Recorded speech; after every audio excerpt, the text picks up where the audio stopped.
Scorpio.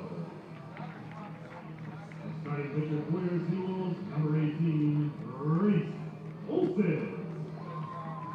The SeaWolves are managed by Gabe Alvarez.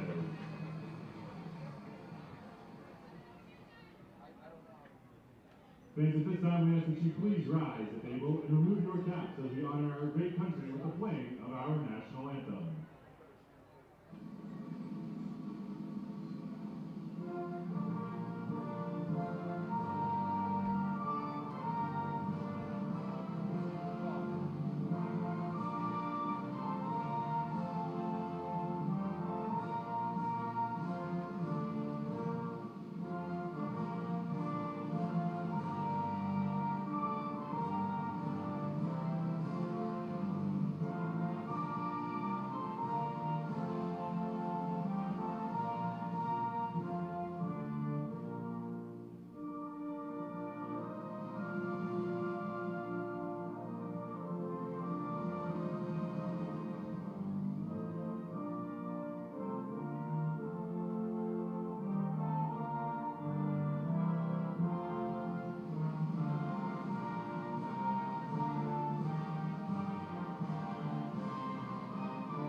And we're back here for game number 6 of the 6-game set. The Fightin' Phils take on the AA affiliate of the Detroit Tigers, the Erie SeaWolves. For one last time this season, the SeaWolves do not visit Reading this summer. So this will be it for the set, and I think we're all fine with that.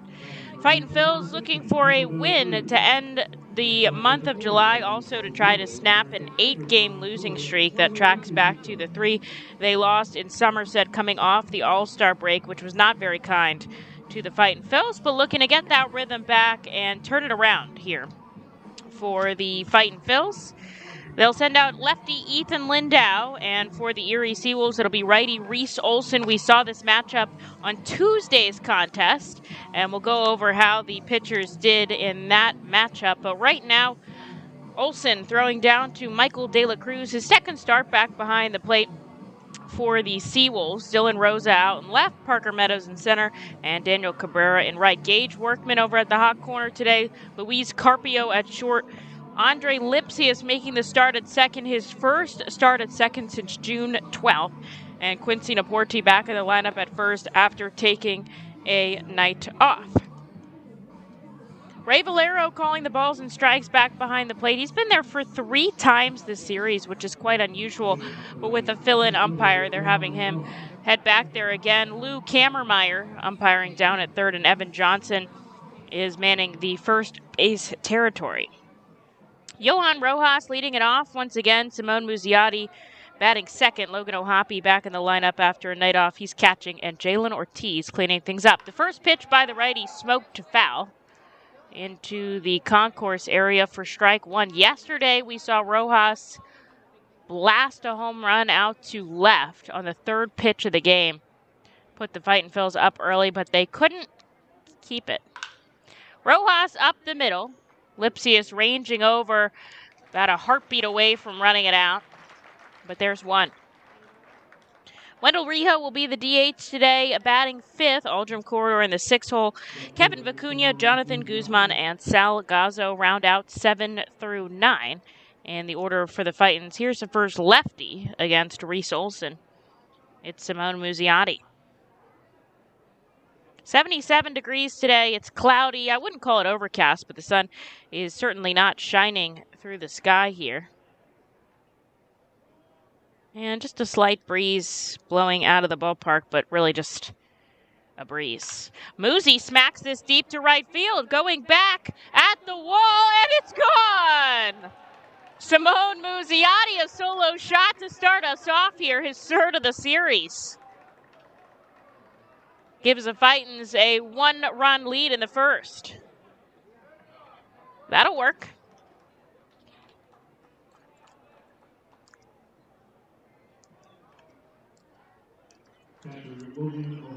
Just absolutely pulls that ball deep to right.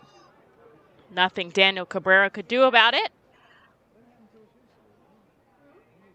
And that gives the Fightins a lead here. Logan O'Hoppe batting in the 3-hole today with 1 out. And nobody on, takes the first pitch off speed for a strike.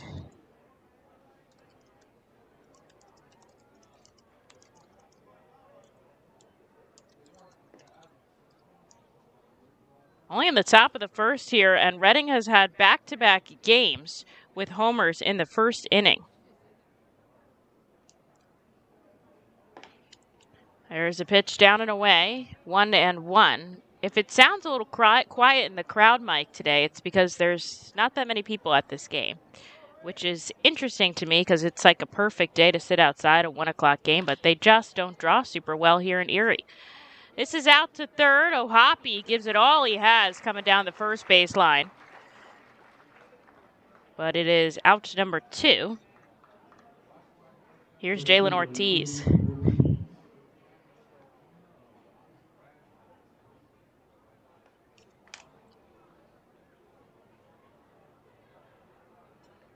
Ortiz has been leading the way in the month of July for the Fightin' Phils, as he takes a ball below the knees. Jalen has been batting .364 and has reached base in all but 4 games this entire month. And, of course, today, the last day of the month of July. There's a ball that misses 2-0. Ortiz 1 for 1 against Reese Olson in the game in Tuesday. Was also hit by a pitch there, so actually reached both times he came up to the plate. Now he's ahead in the count 3-0. Manager Sean Williams down the third baseline. Mike Jones manning first for the Fightins. The 3-0 clips the end of his bat. 3-1. Solo shot from Simone Muziotti deep to right field. Gives the Fightin' Phils a 1-run lead here in the top of the first inning. Jalen smacks this way out to left center. Meadows charging in, but it's going to be Rosa who calls everybody off and makes the catch. And that will do it. The Fightin' Phils do get 1 run. Simone Muziotti's 4th homer of the season puts him up by 1. Ethan Lindau coming out in just a moment here at UPMC Park. The Seidel Auto Group Deck Picnic appeals to both die-hard and casual fans with its summer picnic-like and fun tailgate atmosphere. During your picnic, you may even catch a souvenir, as the area is situated directly in prime home run territory behind the left field wall. Regular season tickets are $30 per person for groups of 20 or more, and children 4 and under are free. Visit Fightins.com/groups or call 610-370-BALL to reserve your group outing today. Golden Oaks is an award-winning high-end golf club that offers golfers a country club experience without country club prices. With 5 sets of tees, golfers of every skill level will enjoy their game. Golden Oaks has Bogey's Pub, a beautiful pro shop, driving range, and learning center that will make any visit complete. Golden Oaks Golf Club is the perfect venue for private events and golf outings. Visit us for our newly opened golf simulators, complete with its own bar area and Bogey's Pub menu items available. You can stay in our beautifully restored 1850s farmhouse and then play our award-winning championship golf course. Each room includes full amenities, cable television, and quaint rustic decor. While on the premises, visit Bogey's Pub for lunch, dinner, or a relaxing beverage. We're ready to serve you here at Golden Oaks and look forward to the 2022 season.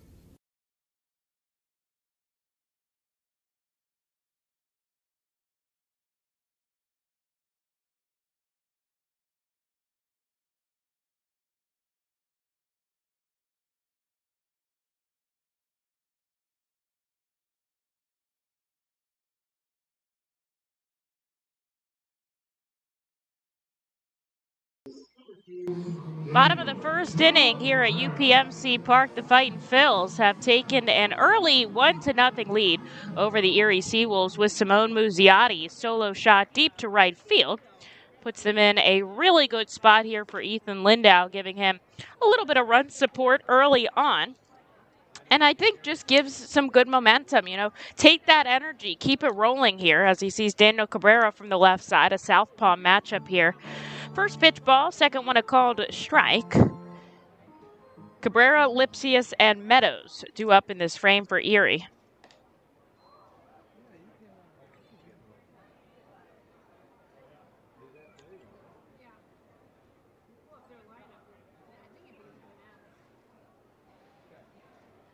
Ethan kicks and fires. This is shoved into left. It's going to drop in, and Cabrera will lead things off for the SeaWolves with a base hit. On Tuesday's game, Lindau, 4 2/3, 3 hits, 3 runs, although one of them earns. The Fightin' Phils went on to make 2 errors in that game, gave up 4 walks and 6 strikeouts. So if you can limit the free passes today, I think he'll have a much better time. He'll see Andre Lipsius with a runner on first and nobody out.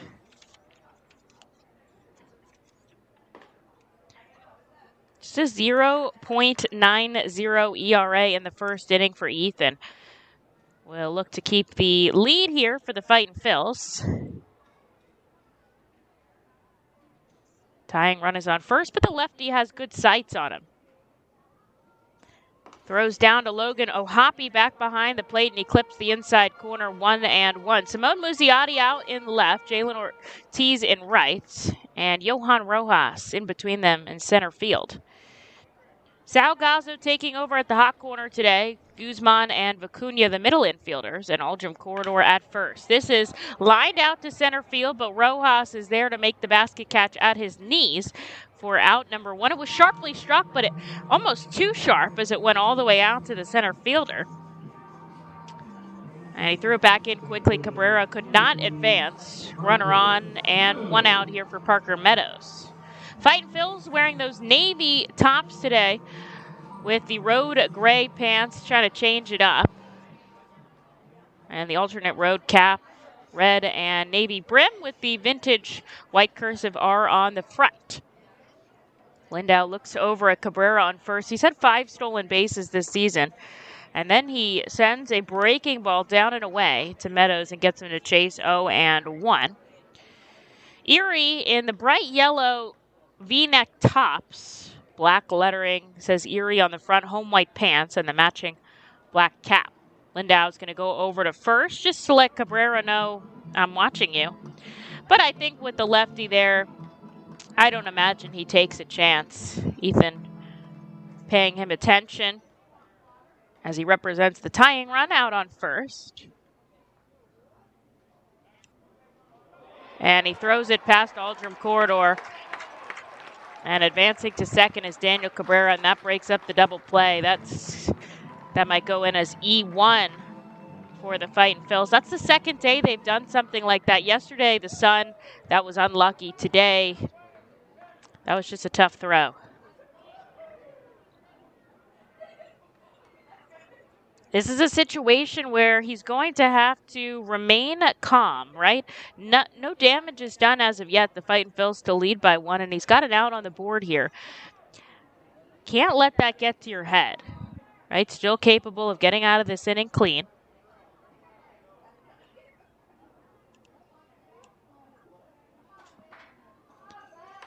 Meadows pops this up on the left side. Gazzo gives chase, but he runs out of room as it ends up in the stands. But that's a strike 2 to Meadows.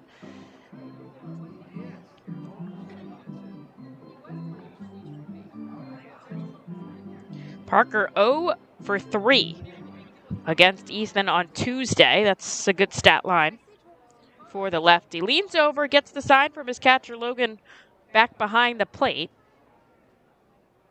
Now he comes set, glove at his waist, out of the stretch here with a runner on second and 1 away. Time is called. Oh, pitch clock violation. And that's going to give him a ball in this at-bat as the pitcher, Ethan Lindau, took more than 18 seconds to begin his throw home. And he'll be mindful of that as the game continues here. Hopefully that won't affect this at-bat. Just a 1-2, and it doesn't. Down and away goes Lindau, and Meadows follows him and can't come up with anything. There's out number 2. Huge strikeout for Ethan here after taking that automatic ball. And here's Quincy Naporti with a runner on second and 2 outs, leads the entire Eastern League in RBIs with 62. And a former teammate of the Fightin' Phils.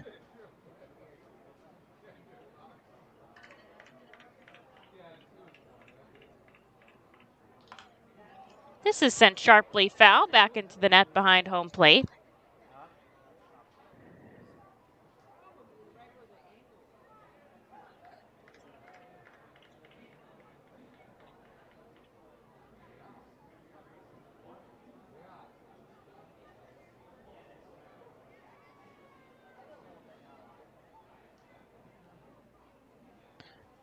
Ethan kicks and fires. This is up the middle. Playing over was Vicuna, and he makes the throw to first, and that will do it after a leadoff single by Daniel Cabrera. Ethan Lindau stays cool, calm, and collected and sets down the rest of the batters in order and keeps the Fightin' Phils up by 1 to the second we go here in Erie, Pennsylvania. The Reading Fightin' Phils are proud to partner with the Berks County Mental Health and Developmental Disabilities Program. Together, we are striking out the stigma in order to raise community awareness about mental illness and the prevention of suicide. With 3 simple words, "Are you okay?" the hope is to begin a conversation to show Berks County that we care. Suicide affects and hurts everyone, but help is here, and we'll work together to help raise awareness about suicide and identify what we can do as a community to prevent it. People in need of assistance and support should call Crisis Intervention at 610-236-0530. That's 610-236-0530. Berks Immunization Coalition works to provide leadership and education in promoting age-appropriate immunization across the lifespan for all residents of Berks County. This is a coalition comprised of local physicians, nurse practitioners, school nurses, immunization coordinators, immunization advocates, and pharmaceutical representatives working to encourage continuity of immunization through medical resources. They focus on educating both the community and the providers.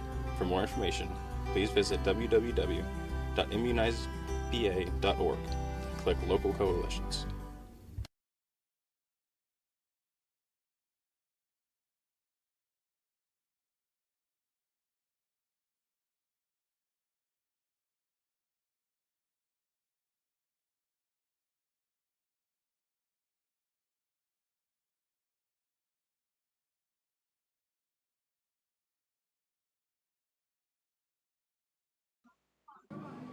Wendell Rijo set to lead us off here in the top of the second. Both teams have a hit, but Simone Muziotti's solo shot to right puts the Fightins up 1-0 here as we enter the second.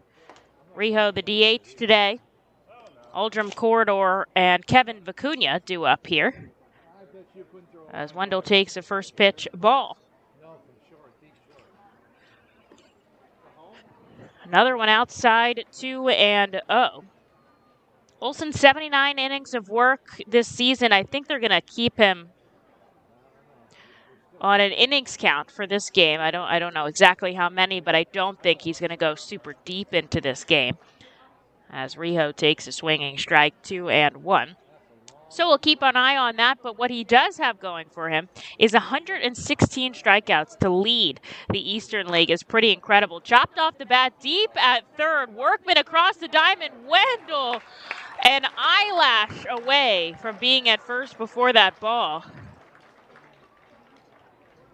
And it's out number 1, but you gotta love the hustle there from that guy. I mean, he fights hard each and every game.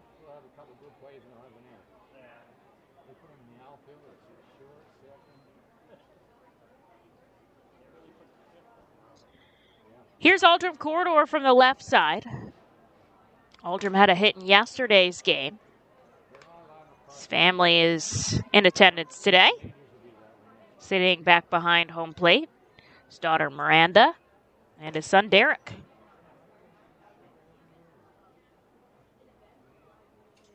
Takes the ball inside, 1-1. One out here, top of the second. The Phils lead 1-0. Lefty smacks this back, foul. Into the net behind home plate. He's down 1-2.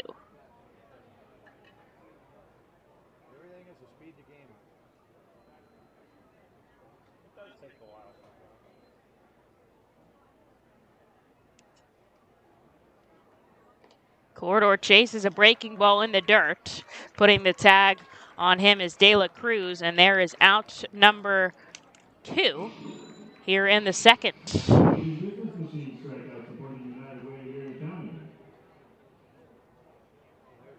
Here's Kevin Vicuna from the right side. Kevin has worked his way up in the lineup in batting average. He is very impressive, hitting the ball all parts of the field. That's good to do with players being able to not aggressively shift anymore, but certainly move around on the diamond as he takes back-to-back balls up 2-0.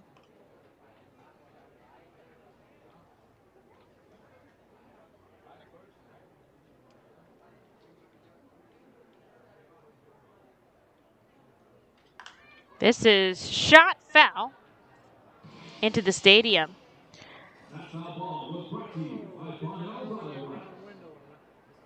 Two outs quickly here, top of the second. Other than that home run, the Fightin' Phils have not recorded a hit so far. 2-1 misses outside.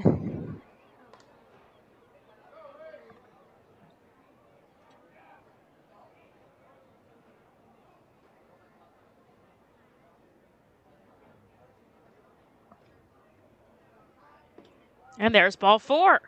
Patience for Kevin Vicuna. Gets a walk. First free pass of the game issued, and now he'll head down to first. The Fightins have a runner on with 2 outs for Jonathan Guzman. He had the night off yesterday, doesn't often get a day off. And so we'll see if gets a little rest. Help him out here. Trying to keep the line moving for the Fightin' Phils. He takes a first pitch strike.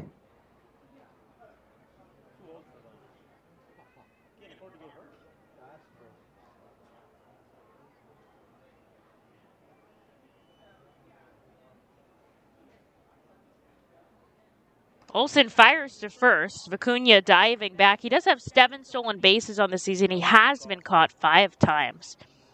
Fightin' Phils have been aggressive with base running in this series. I don't know if they're going to chance it today. Guzzi sends this foul down 0-2. Obviously with 2 outs, you'll be running on contact there.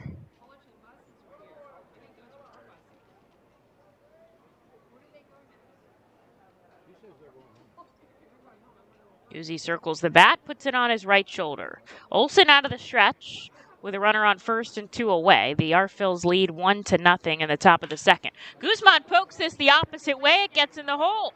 Hustling to second is Kevin Vicuna, and the Fightin' Phils threatening here with 2 outs in the top of the second.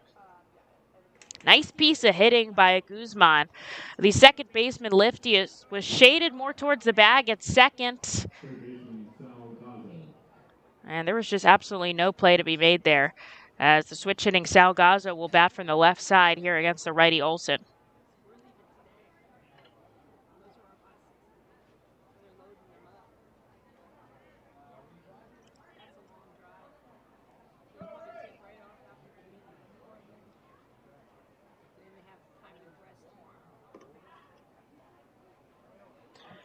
First pitch ball. Olsen up to 30 offerings here. 2 outs and 2 on in the second. The Phils lead 1-0. Any runs that they can get and add on to their total here, while the pitchers have been struggling a little bit, will certainly help. 1-0 Wild in the dirt. Both runners hold. Not too far away from De La Cruz back behind the plate.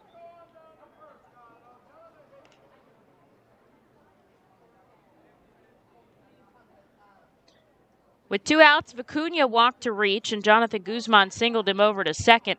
Now he's in scoring position and a good runner. He'd be able to score on a single from Salgazzo if it gets out of the infield, I should say.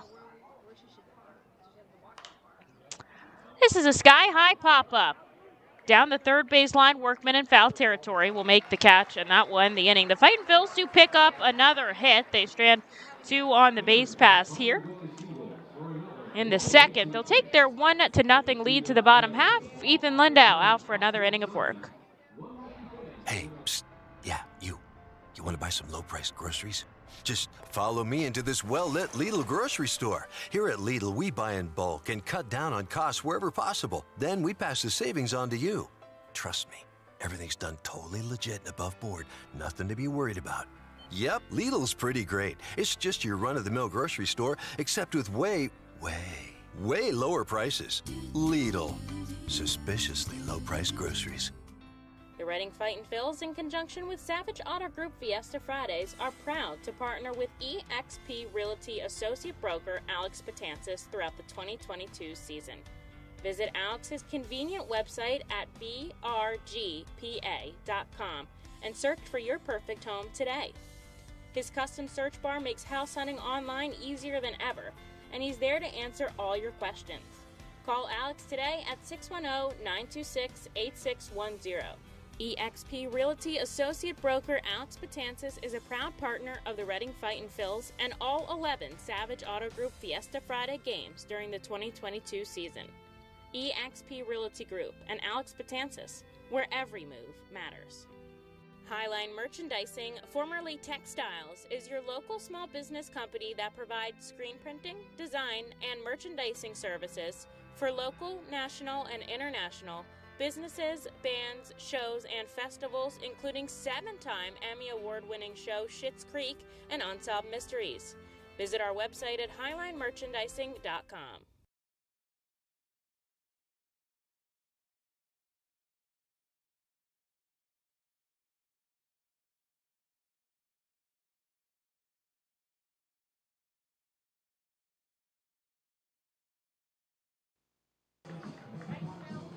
Fightin' Phils pick up another hit, but they can't bring them across the plate, stranding 2 runners in the top of the second, but they keep their 1-0 lead into the bottom half. Ethan Lindau gets a first pitch strike to Dylan Dingler, who has been all over the Fightin's pitching staff this series. He's the DH today. Sharply struck deep in the hole at short. Guzzi fields it over to first. There's 1.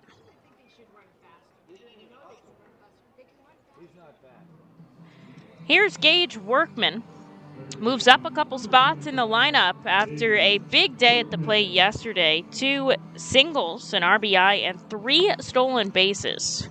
Going 2 for 4 on the day. Now he's batting in the 6th hole here with 1 out in the bottom of the second. Ethan just 14 pitches here. A leadoff single, but now has retired 4 straight.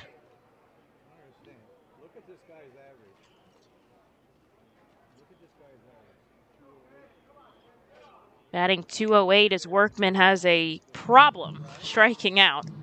141 on the season, but is listed as the number 9 prospect for the Erie SeaWolves. Takes a pitch inside. 3-0.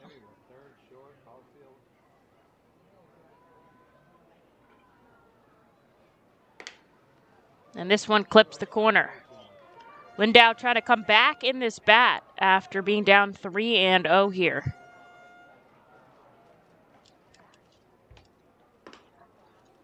And there's ball 4. First free pass issued by Ethan today. He'll walk Workman down and see Michael De La Cruz.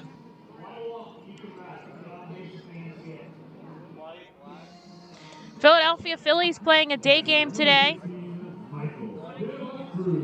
Wrapping up their series against the Pittsburgh Pirates. They lead 2-0 after 1. JT Realmuto, a double scoring Alec Boehm, Nick Castellanos, a run scoring single. And Aaron Oladay on the mound for the Big Phils. Struck out 2 in the first inning. This has popped up sky high just beyond the infield. Kevin Vicuna taking a couple steps back. He'll make the catch. Good coverage by Jalen Ortiz just in case. Ran all the way in from right. But the Fightins get out number 2 on the board. Here is Dylan Rosa.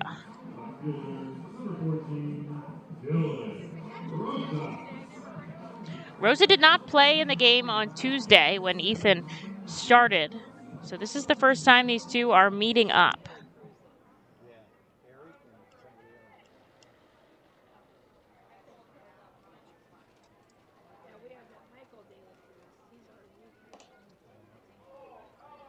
First pitch called strike. Rosa batting .213 here with a runner on first and 2 outs. The Arphils lead 1-0 thanks to Simone Muziotti's solo shot in the first. Fires over to corridor. Good tag. They don't get the call from the umpire. And their step off number 1 of the at-bat.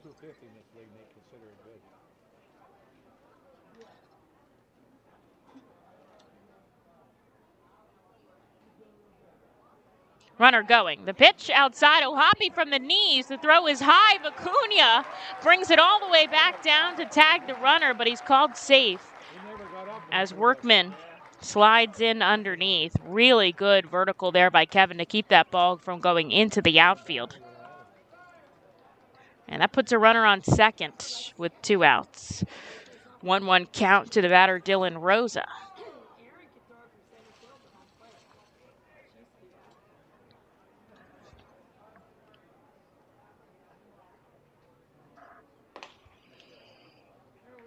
Outside, 2-1.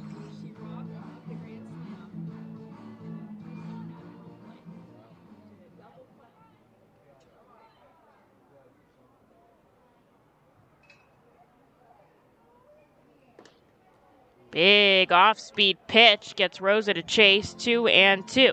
2 breaking balls for Lindau. The curve sits in the 70s and the slider mid-80s. A changeup, which will be mid to high 80s, and then the fastball 87 to 89, topping out 92. But I'll let you know what his velo on the fastball is here when it comes up.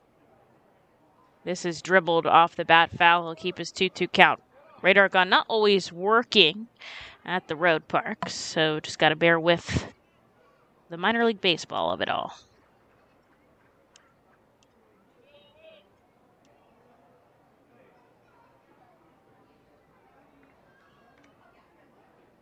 Runner on second, 2 outs. Ethan looks back.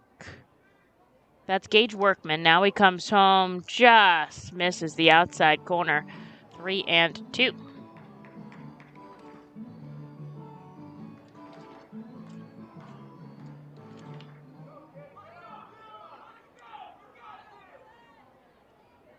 Fightin Phils lead 1-0, bottom second. Ethan breaks this in. Oh, man, how's that not called? Ball 4. Both batters now have reached on walks here. Runners on first and second with 2 away. The number 9 hitter, Luis Carpio.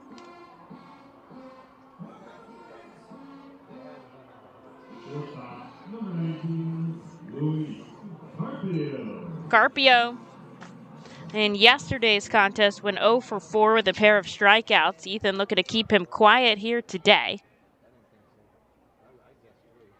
Trying to keep the Fightin Phils 1-run lead. In the bottom of the second, there's a called strike.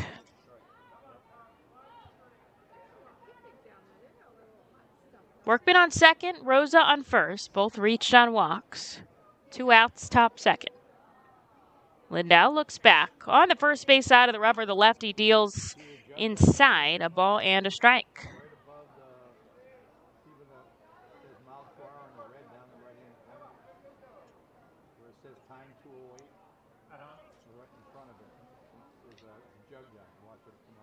Ethan leaning over, getting the sign from his catcher. Now he comes set. Here's a 1-1. Lined into left. It's going to drop in front of Muziotti. Firing home. The play at the plate. The tag by Logan. He can't find the baseball.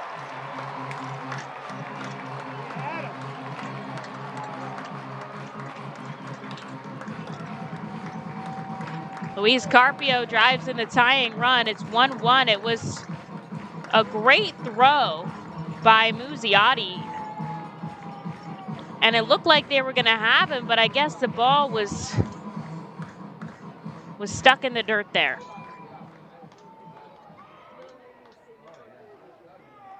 That'll tie this game up at 1 apiece. Put runners on the corners here for Ethan. And now Matt Hockenberry is going to come out and have a chat with his starter.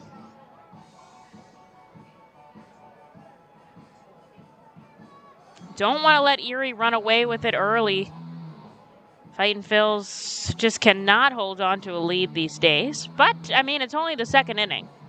And still tons of baseball left to be played.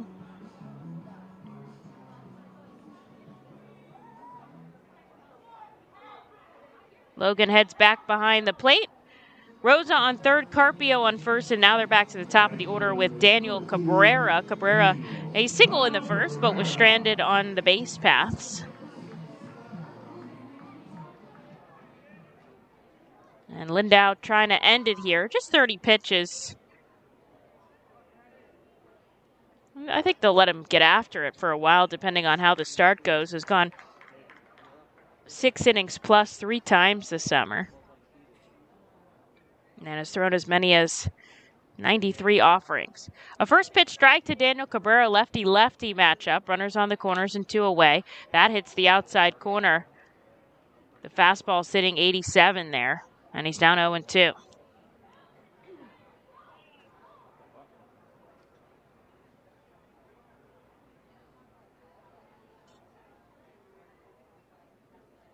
Here's the 0-2, down in the dirt. We'll go again.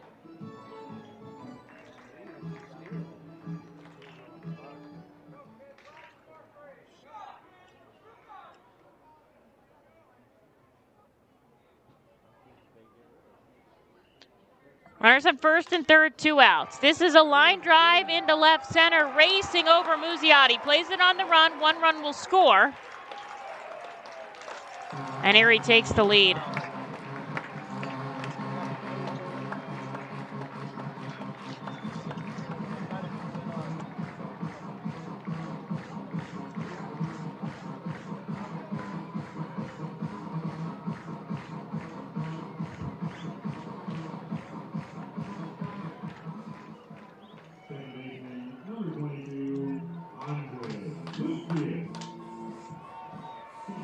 Here's Andre Lipsius.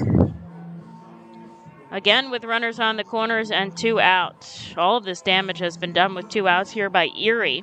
Taking a 2-1 lead over the Fightins in the bottom of the second.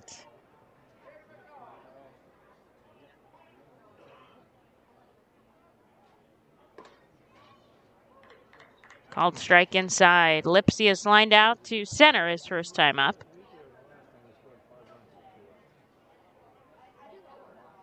Pair of hits for Daniel Cabrera today with that RBI single that has him on first.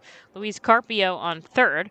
It's the dribbler off the bat foul. And once again, Lindau has gotten this batter down 0-2. That's how we had Cabrera as well.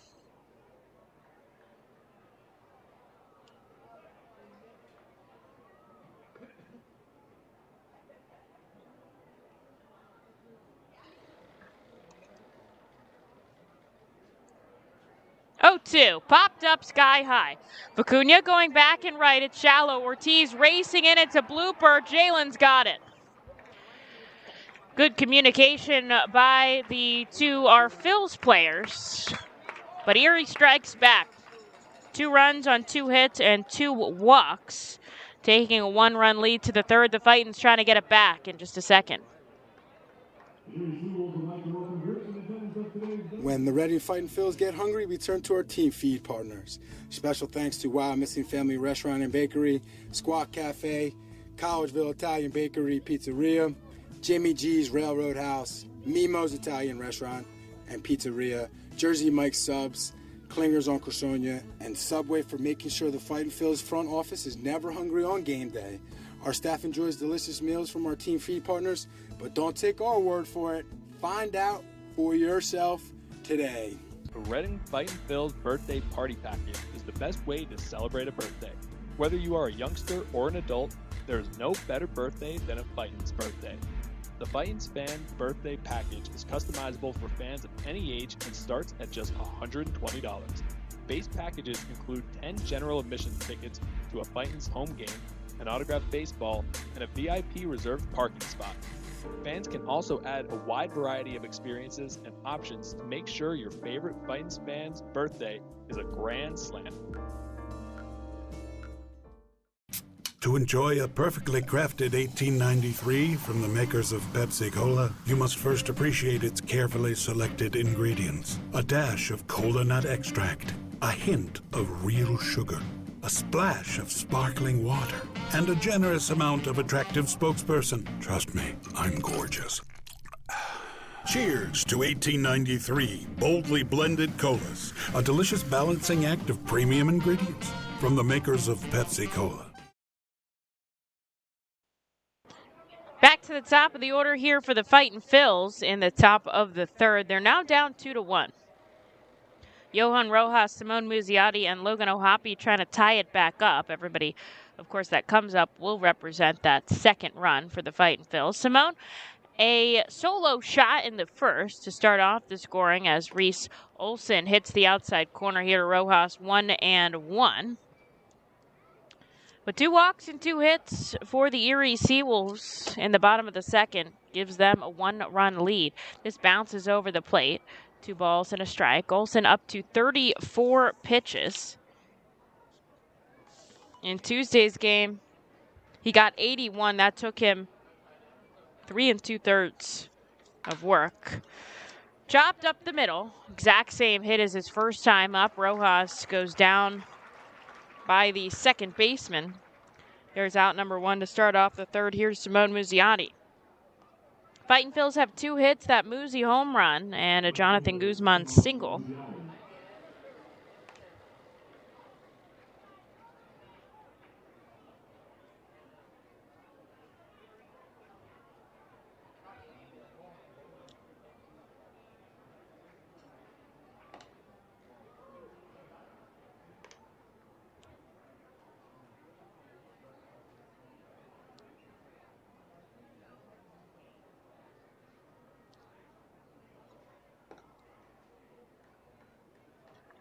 Muzi from the left side takes a ball and a strike. 94 out of Reese Olson in the righty's fastball. He faces the plate, then steps back with his left leg, turns his right foot on the rubber, and takes a big stretch coming home, hitting the corner 1-2.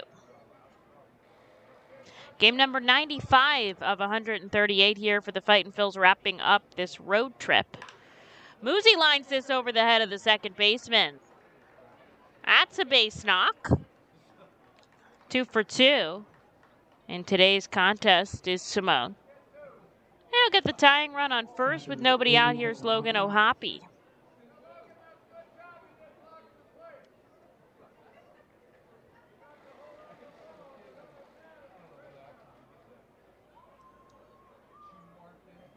Logan settles in on the right side. 0 for 1 today with a ground ball deep to third.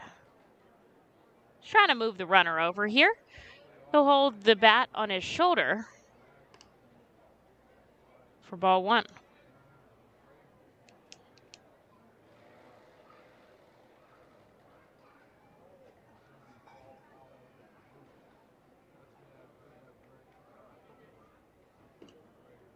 Again, Olson sends him a slider that breaks down and away.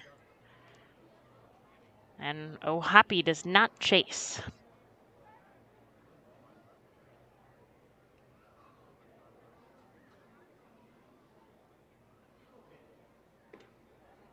This hits the outside corner. O'Hoppe keeps his right foot dug in the back corner of that batter's box, touches his bat to the middle of the plate and then the close edge, and comes set. Olson out of the stretch, keeps his right foot on the rubber, looks back at Muziotti at first. 1 out here.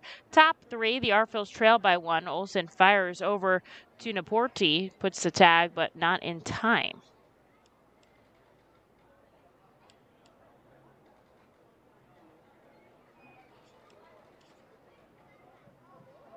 Ball on his right hand, glove at his side. Now he comes set, finding his grip. Here's the 2-1, in for a strike, 2-2.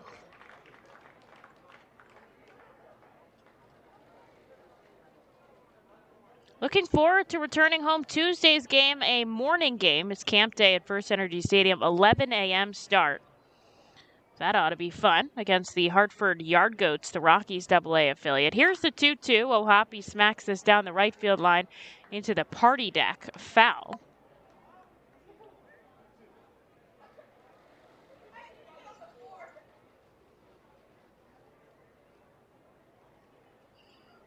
Bunch of good giveaways and lots of fun fireworks shows coming up.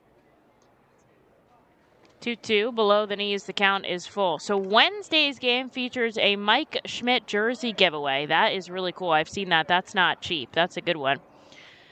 Thursday, celebrate your faith and fireworks. Friday, fireworks. Saturday, a Mega Blast and a Star Wars celebration. And then Sunday, a Kids Cup giveaway and Bark in the Park.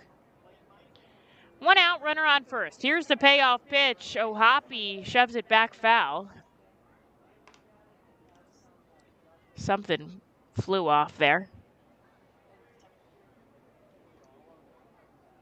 I don't know what that was that he just tossed into the dugout. Fighting. Reese Olson here with Muziotti out on first. Represent the tying run. The Arphils down by 1. 1 out in the top of the third. Here's the payoff pitch. Runner going. Logan sends it foul. Will go again.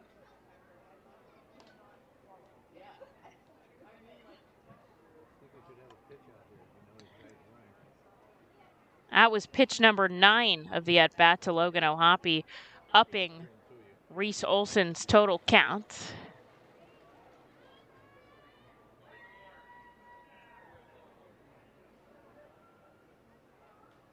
See if Muzi goes again. 3 balls, 2 strikes. Olson deals O'Hoppe another foul ball up the third base line. And Muziotti was going.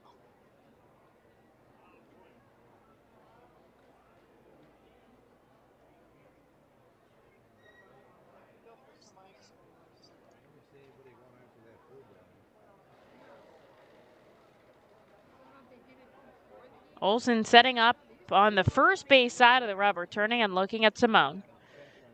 A little bit of a shift on the righty batter here. Keeps pulling them. 3-2. Foul back. All right. Another one. And Muziotti's going on all of these attempts here. And this gets exhausting to keep swinging like this.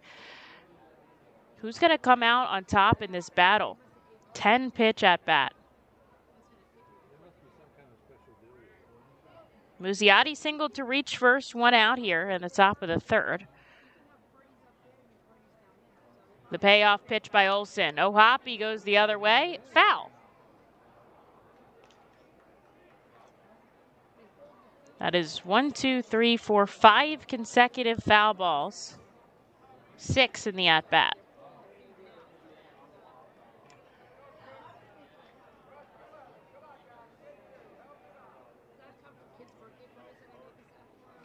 Pitch number 12 coming into Logan O'Hoppe, the payoff. Ball 4, and even though Muziotti was going, it is a walk, so he'll get to go anyways, and he won't get credit for anything. A 12-pitch at-bat, Logan O'Hoppe works for ball 4, and a free pass. He'll head down to first. The Fightin' Phils 2 on and 1 out, trying to strike back against the Erie SeaWolves, who put up 2 in the bottom of the second, and now they'll see the pitching coach, Dan Rickaball, in his first season. Almost everybody's in their first season here for Erie. Manager Gabe Alvarez, actually in his first season managing entirely, was coordinating positions before. And the hitting coach, John Marion, was along with Ollie Cady, the developmental coach, in their first season. Chris Vick, the trainer, is in his second season. Entire infield coming in for this meeting on the mound. Home plate umpire Ray Valero going to break it out. The umps are in their Sunday baby blues today. The 30-second mound visit clock has expired.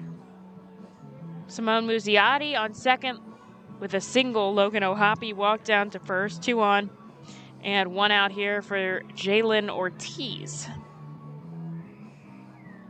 Slow rolling game. We've been here for about an hour, and we're in the top of the third, which I'll take a slow game if we're going to get some hits and runs. Now the meeting at the mound breaking up, everybody going back to their respective spots, and it's Jalen Ortiz who will come up at the plate in a big, big way here.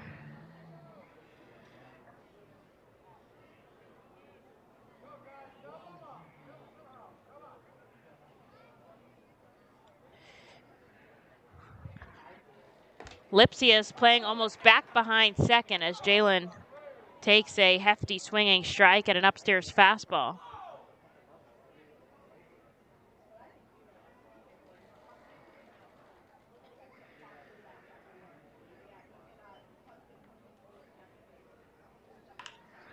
Ortiz sends this into left center. It's in no man's land. Coming in and making the catch, though, is Rosa. Both runners have to hold put. Well played by the left fielder for out number 2. And here's Wendell Rio.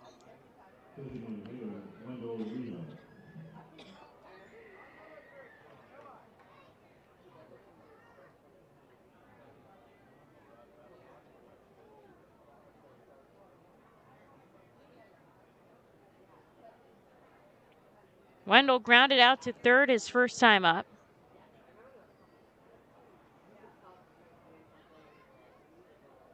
Have 2 on and 2 out here, down by 1. This is well struck, out to right field. Cabrera at the track makes the catch. The Fightin' Phils get 2 base runners, but they strand both of them into the bottom of the third. They go down by 1 here at UPMC Park.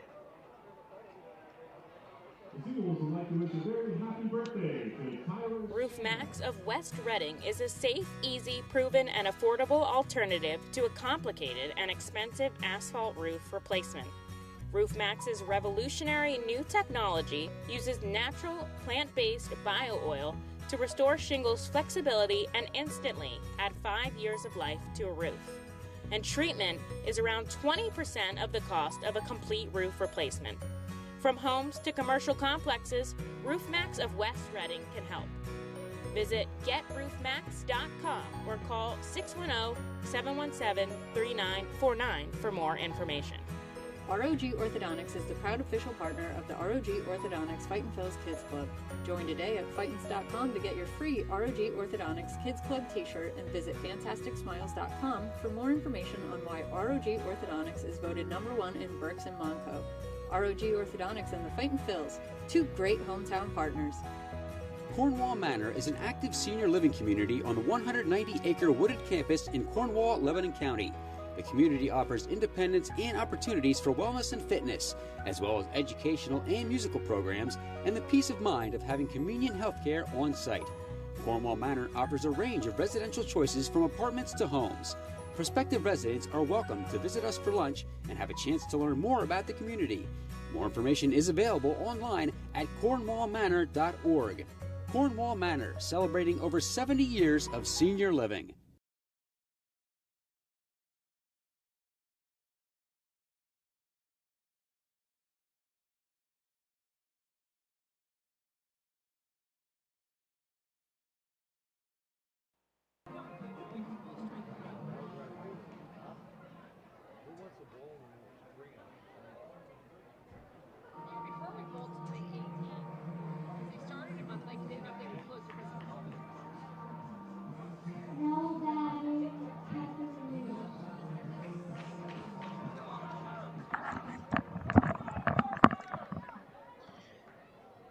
Into the bottom of the third we go, down 2-1 to the Erie SeaWolves. Both teams with 3 hits. Erie is just really good with runners in scoring position. 2 for 5 today as Parker Meadows takes a ball and a strike here. The lefty, 37 pitches. We'll see Meadows, Naporti, and Dylan Dingler. Goes outside in this lefty-lefty matchup. Both teams have their only switch hitter in the lineup today, Gage Workman for Erie and Sal Gazzo for Reading. This is up the middle, deep in the hole, it gets through. Both infielders came over to cover that, and they just couldn't get to it in time. Erie will again start off with a leadoff base runner and nobody out for Quincy DePorte.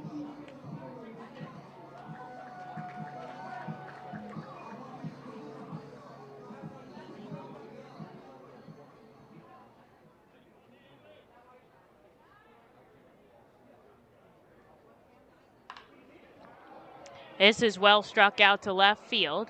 Muziotti back at the track. He makes the catch. And Meadows was not about to tag there. He was already at second. And so he'll have to go back to first. There is a long out, number 1.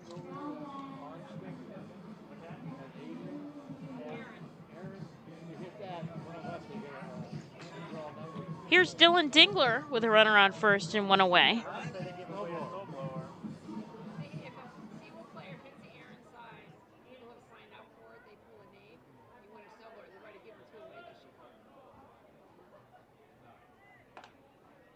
This clips the inside corner for a called strike. Dingler grounded out to short his first time up. A nice ground ball to short would be great right now. Turn 2 and be out of this thing. In the bottom of the third, down 2-1. Ethan looks over at first, comes inside. Ball and a strike.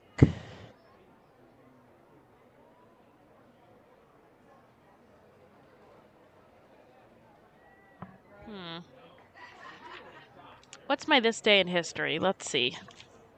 Oh, it's not a good one, but it is a good one. It's a good outcome. This day in history at Rochester, former R-Phils player Daniel Brito, who we all know and love, had that incident out with the Iron Pigs, collapsing on the field, taken to the hospital, undergoing 2 surgeries. But he ends up making a fantastic recovery. I mean, in disbelief at the progress that man has made. Lucky to be alive, but has come so far in recovery and now is actually back outfielding ground balls, taking some hits, not ready to be playing. But just such amazing things that he has done in the road to recovery. The bat is chipped as this bloops into left field. Muziotti plays it on a hop. And Dylan Dingler has a hit here, shifting Parker Meadows into scoring position. And I hope one day to see Daniel Brito back and playing, but in the meantime, super proud of his recovery and wishing him all the best.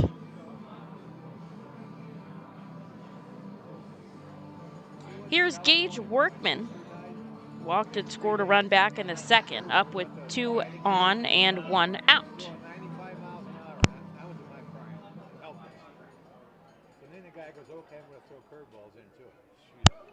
Workman in on the right side, Meadows at second, Dingler on first. Erie up by 1 here.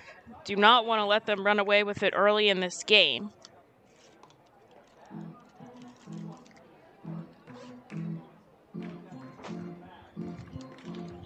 First pitch is fouled back for strike number 1. Ethan pitching out of the stretch with 2 on here.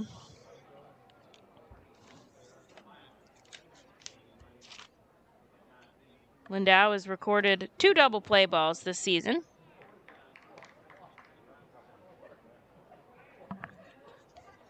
Ball and a strike here to the righty.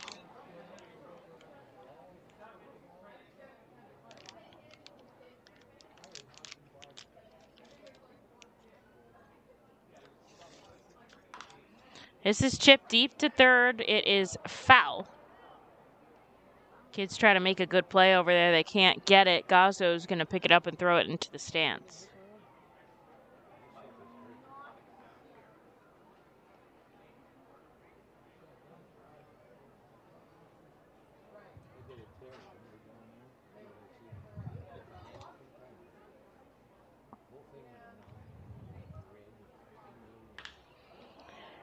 Taken out to center.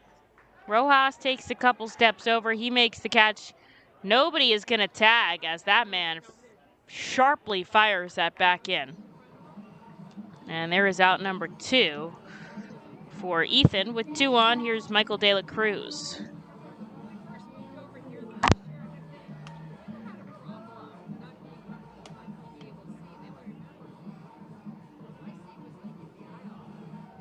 Sun's starting to peek through the clouds a little bit here. It's kind of like that awkward sun where if you put on sunglasses, it's too dark, but you need to squint otherwise. A couple of guys have shades on out there. Kevin Vicuna always. First pitch to De La Cruz is popped up left side. Guzman going back. He's got the sunnies on, and he'll make the catch a couple steps into left field, and that will do it. 2 hits for the Erie SeaWolves, but they strand both of them on the base pass. They lead by 1, but it's a Fightin's turn to bat. Top of the 4th coming up in just one moment. White Star Tours and Travel Centers offers the R-Phils fan road trip again this season. It's your chance to hit the road with other R-Phils fans, see an R-Phils road game, meet with an R-Phils player, and see 2 Philadelphia Phillies road games. The White Star R-Phils fan road trip visits Erie and Pittsburgh, Thursday, July 28th through Sunday, July 31st. You see the R-Phils at Erie, meet with an R-Phils player or coach, then head to Pittsburgh for a tour of the city, including the Incline, and a ride on the Yankee Clipper riverboat. You will attend 2 Phillies games versus the Pirates on Friday and Saturday before traveling home Sunday with a stop at the Flight 93 National Memorial. Visit the customer service booth for more info on the White Star R-Phils fan road trip to Erie and Pittsburgh. Space is very limited. Sign up today. Nursing home neglect is a serious problem. If you or a loved one has suffered from bed sores obtained in a nursing home or a fall down in a nursing home resulting in a fracture, our friends at Swartz Culleton can help. Call the attorneys at Swartz Culleton for a free consultation. Their phone number is 1-800-JUSTICE. That's 1-800-587-8423. Once again, call 1-800-JUSTICE today. Swartz Culleton is a proud sponsor of the Reading Fightin' Phils.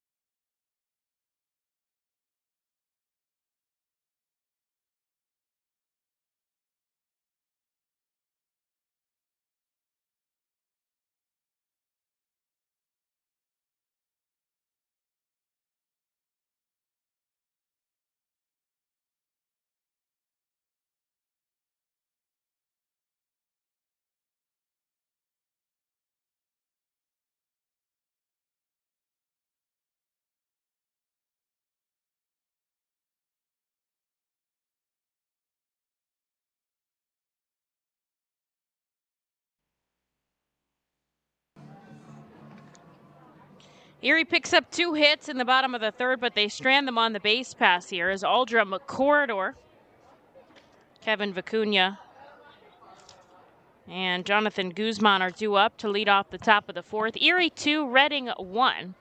As the sun is shining sharply now, Corridor pokes this down the 3rd base line. It stays fair, and he'll come up with a hit here to start off the top of the 4th. He'll represent the tying run out there. Just a 1-run ball game. Each team has 5 hits now. The Fightin' Phils did make an error in the field. Lindau throwing over to first. That didn't amount to anything. Here's Kevin Vicuna with 1 on. Just trying to move the runner into scoring position here. Takes a breaking ball down and away. 1-0.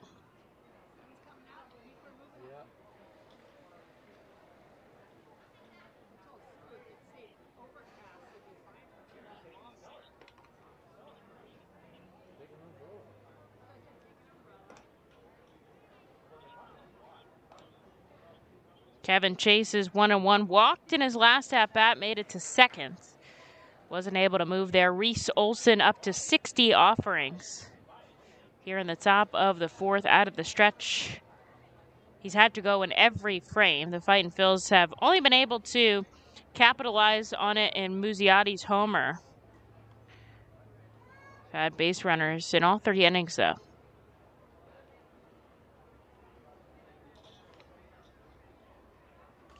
Two and 1.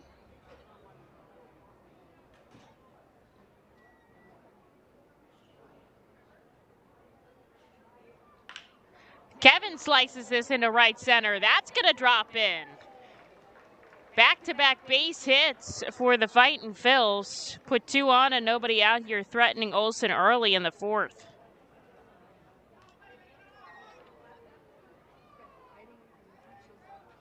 Shortstop, Jonathan Guzman.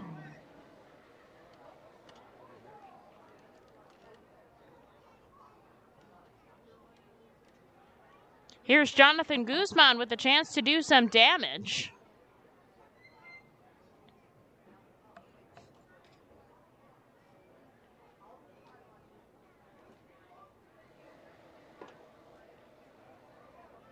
Showing signs of bunt, the infield playing in real close. Just wants to move the runners closer to home. Pulls back on ball one. We'll see what he does this time. Corner infielders playing in on that grass. Middle infielders back deep. He wants Aldrum Corridor at third. That's what he wants. Lays down the bunt, but it rolls foul.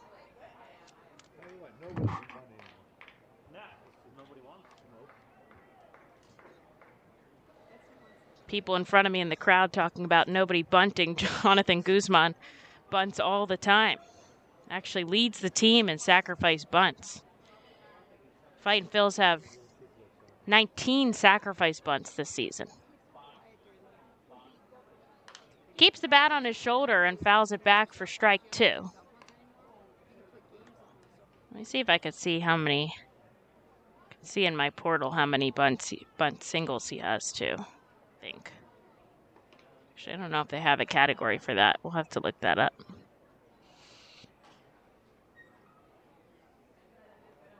They just have sacrifice bunts. They don't have bunt singles. I could go through my book and see. This is a ball in the dirt, 2-2. I love little tidbits like that. 7 sack bunts this season.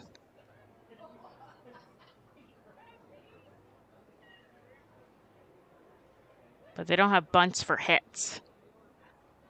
Corridor on second, Vicuna on first. Nobody out here, top of the fourth. The Arphils trail by 1, looking to tie it up. Stepping off, Reese Olson.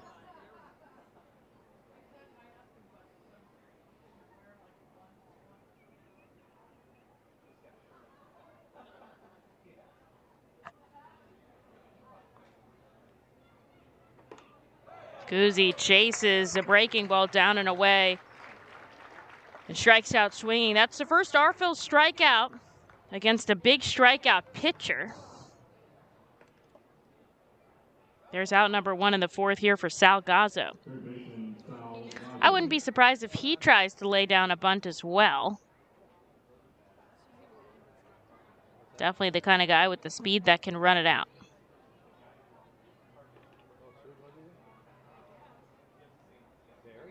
Batting from the left side is the switch hitter. 2 on and 1 out. Smacks his foul.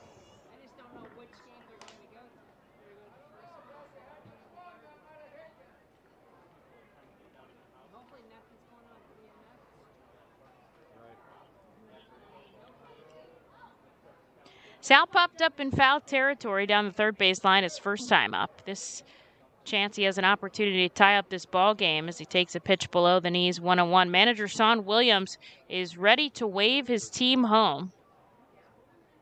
Facing the outfield down the third baseline.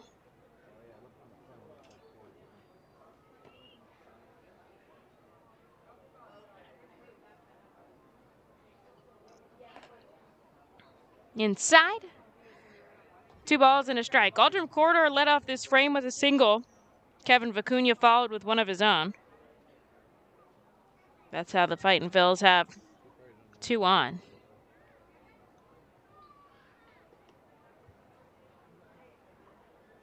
Infield backs up here. Gazzo fouls it back. 2-2. Top of the order, waiting in the on-deck circle, Johann Rojas. Simone Muziotti in the hole if we can get to him. Our Phils trail Erie 2-1. Both teams 5 hits apiece here in the top of the fourth.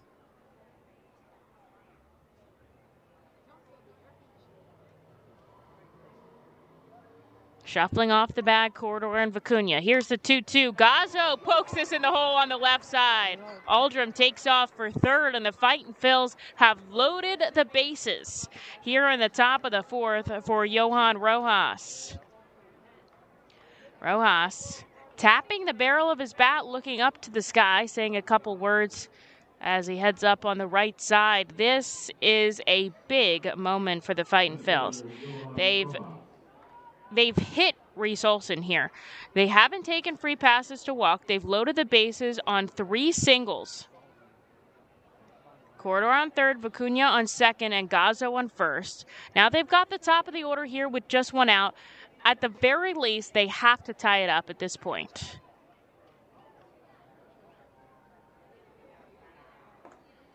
Down and away, De La Cruz able to fish that out of the dirt. Corner infielders playing in, middle infielders back deep. We're early in this ball game. We're only in the top of the 4th. Trying to take advantage of Reese Olson here while he's still in the game. 1-0, poked the opposite way, foul, very sharp. But it just ropes into the concourse, 1-1. Rojas 0 for 2 today, both ground balls to the second baseman. Corridor, Vicuna, Gazzo left to right across the diamond.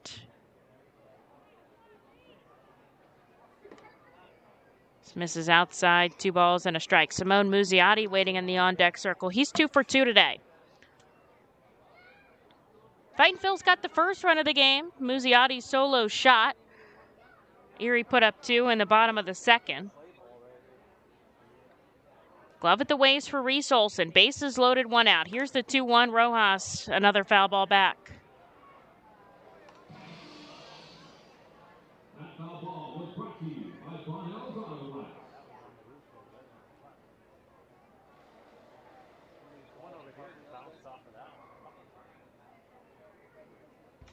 Bat on his right shoulder, red barrel, green handle. Bases loaded, 1 out. Here's the 2-2 from Olson. Late swing, but Rojas just gets a piece of it.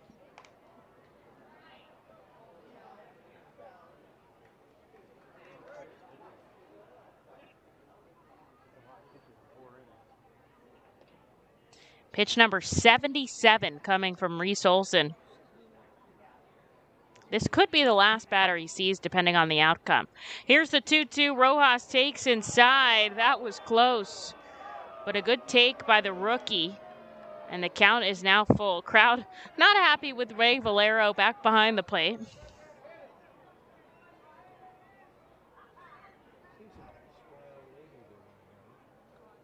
Fightin' Phil's a big chance here. Corridor, Vicuna, Gazzo. Bases loaded, 1 out, top 4. Here's the payoff pitch. Chop to second. Making the play by himself is Lipsius. Rojas runs it out. Tie ball game as Corridor crosses the plate. Rojas beats out a double play ball. And the Fightin' Phils keep this inning going. Johann has that speed to run out infield ground balls. They do get the out at second with Sal Gazzo. Kevin Vicuna reaches third, and Aldrum Corridor comes home. He'll get credit for the RBI. It'll go in as a fielder's choice. And we are tied at 2 apiece. Here's Simone Muziotti from the left side, who was all over Reese Olson today. Trying to drive in the go-ahead run. Olson fires to first. Rojas dives back in safely. Of course, a threat to take second. 10 stolen bases here in Double-A, 43 in 44 attempts on the season.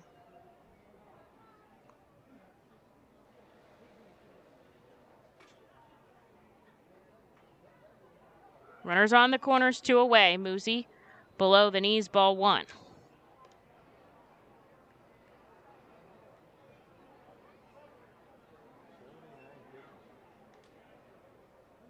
Inning started off with Aldrum Corridor's base hit, Kevin Vicuna and Sal Gazzo singles of their own to load them. Fielder's choice by Rojas makes it 2-2 as Muziotti corkscrews and fouls it back. 1-1.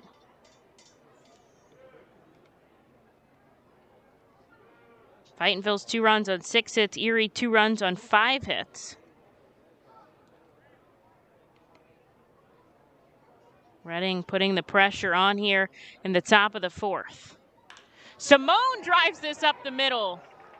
That'll plate the go-ahead run as Vicuna crosses the plate. Redding 3, Erie 2.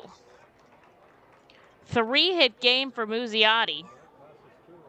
And the inning continues for the Fightin' Phils with Logan O'Hoppe 2 up and 2 on, and that's going to be enough for manager Gabe Alvarez. He's going to take the ball away from his starter. We'll let the reliever warm up here, stuck in the top of the 4th in a very, very good way. The Enersys Power Alley Pub features a 2.5-hour all-you-can-eat buffet, private bar with bartender, 2 rows of seats, bar stool seating, and 4 cafe tables. The pub provides your party a private area to enjoy the ball game away from other fans. The Enersys Power Alley Pub may accommodate groups of 40 to 60 people. Enjoy socializing with your group and watch the game with a unique vantage point. Highline Merchandising, formerly Textiles, is your local small business company that provides screen printing, design, and merchandising services for local, national, and international businesses, bands, shows, and festivals, including 7-time Emmy Award-winning show Schitt's Creek and Unsolved Mysteries. Visit our website at highlinemerchandising.com. Celebrate the history of our national pastime at the National Baseball Hall of Fame and Museum in Cooperstown. See priceless treasures that will bring your baseball memories to life. Connect with events that have shaped and changed the game and our country. Our stories to tell, your memories to share. Plan your family visit today at baseballhall.org. See you in Cooperstown, where the journey becomes legend.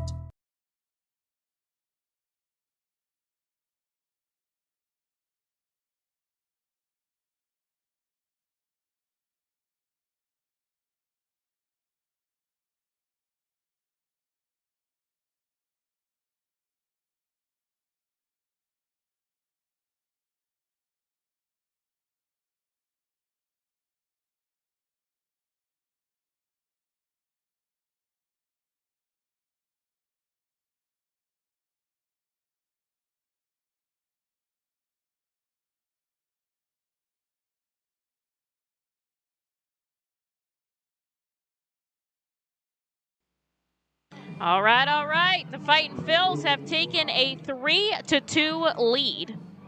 RBIs from Johann Rojas and Simone Muziotti, drive-in corridor and Vicuna respectively. And the Fightin' Phils are up by 1 here with Logan O'Hoppe up at the plate to do more damage. Rojas on second, Muziotti on first. 2 outs, Billy Lesher takes over for the starter. Sends a ball inside. Reese Olson leaves 2 runners on with 2 outs here in the top of the 4th, so line is not closed. Does give up 3 runs.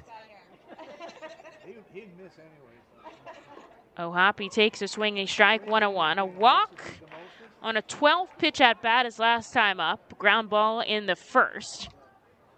Chance to kind of break this game wide open. Fightin' Phils doing this all with 2 outs. Lesher, open stance, kicks and fires. O'Hoppe's sky-high pop-up. It's going to end up in the concourse area. Strike 2, Sun. Strong now. Midday here in Erie. Obviously, wrap up before sunset, but don't know if these clouds are going to come back across. A lot of guys, sunglasses, using their gloves to block the direct sunlight. Time is called. Granted to the pitcher.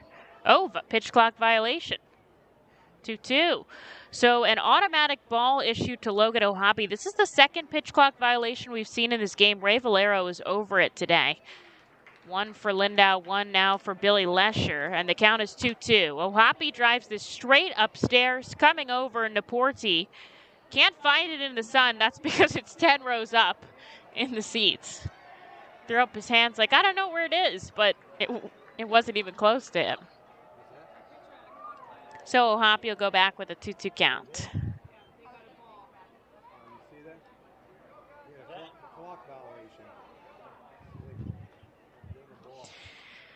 Two runners on for the Fightin' Phils. 2 outs, top 4. Here's the 2-2 to Logan, another foul ball back. First time he's seeing Lesher in today's game. He had that 12-pitch at-bat against Reese Olson. Olson doesn't get past 3 2/3 for the second time this series, and it's not because of innings count, it's because he couldn't get through it. Here's the 2-2 again outside, and Logan has worked his count full on pitch number 7 of the at-bat.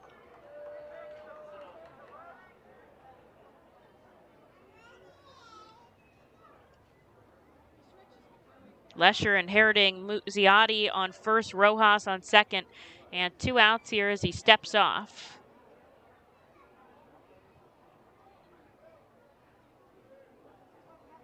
De La Cruz checking his wristband for signs here.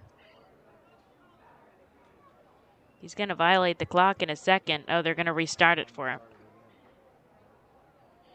Infield, outfield, back deep. Now time is granted to Logan O'Hoppe. Somebody's got to have control of the rhythm here, and Logan's going to make sure it's him. Full count here. 2 on, 2 out. Runners going, but it's ball 4 below the knees, and that will load the bases for the second time this frame. 2 walks to Logan O'Hoppe as he jogs down to first. Here is Jalen Ortiz with a chance to do some fun, honestly. Fightin' Phil's up 3-2. They've already put up a 2 spot here in the 4th. RBIs from Rojas and Muziotti. And Wendell Rijo in the on-deck circle. He'll be the only one that has a bat in this inning. Fightin' Phil's trying to go through the order, perhaps, and then some. 8 pitches to Logan O'Hoppe, and he walks down to first. 3 great runners on the base pass as Jalen takes a ball inside. Anything that gets past De La Cruz, Rojas is immediately coming home. And with 2 outs, everybody going on contact. So Lesher responsible for the runner on first. Olsen responsible for Muzi and Rojas. Here's the 1-0. Clips the corner. 1-1.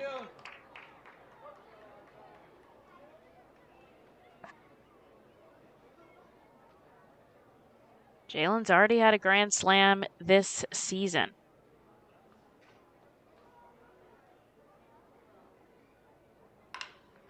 Chop up the middle. Making the play unassisted at second is Lipsius on the force, and that will do it.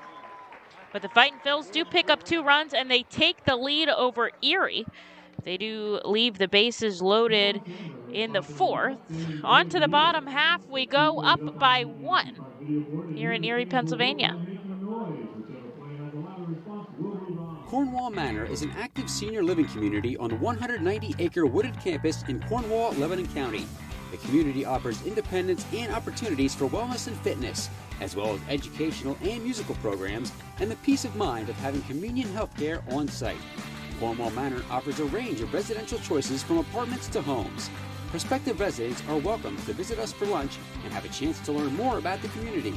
More information is available online at cornwallmanor.org. Cornwall Manor, celebrating over 70 years of senior living. The time has come for businesses to grow, to prosper, to innovate, to succeed. Tompkins Vist Bank continues to be a leading lender to companies in southeastern Pennsylvania. We make decisions locally and invest locally so local businesses can thrive. Call a business advisor today and see how we can help your business grow.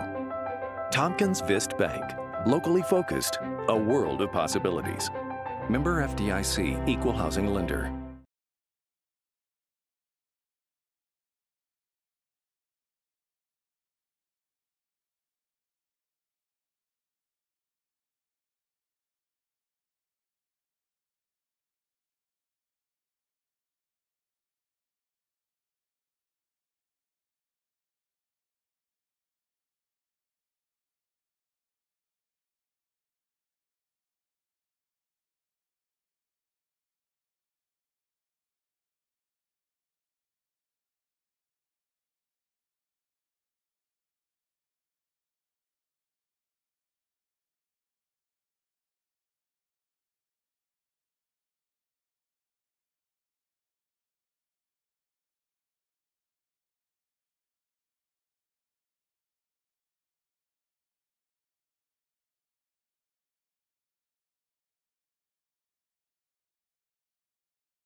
And top of the fourth, and the game has changed here for the Fightin' Phils. They pick up 2 runs.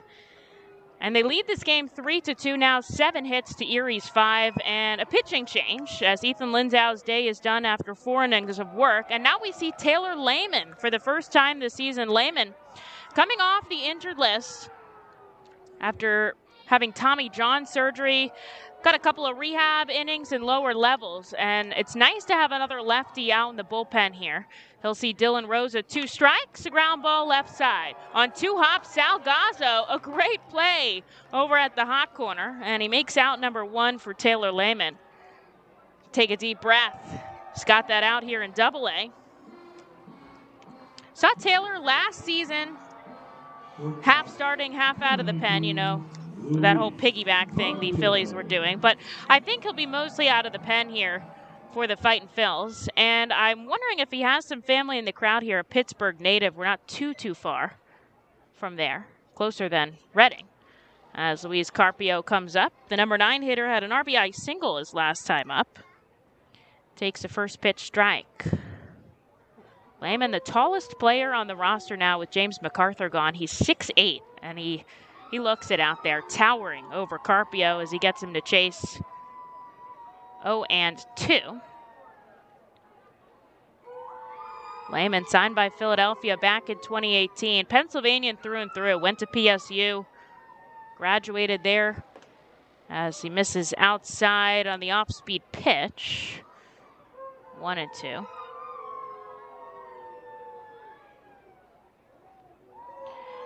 Last June was when he got injured, and he hasn't pitched as a part of an active roster since then. Here's the 1-2. Tied up down the third baseline, foul.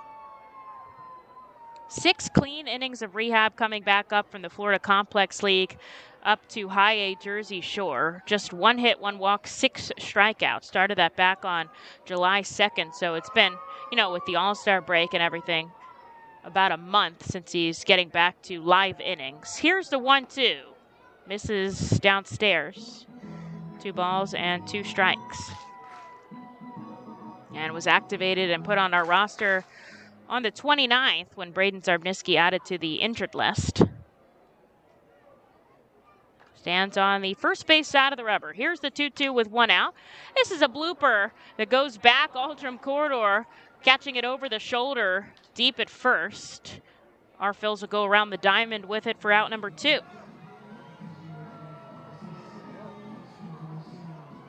To the top of the order for the Erie SeaWolves. Reading leads 3-2. RBIs from Rojas and Muziotti.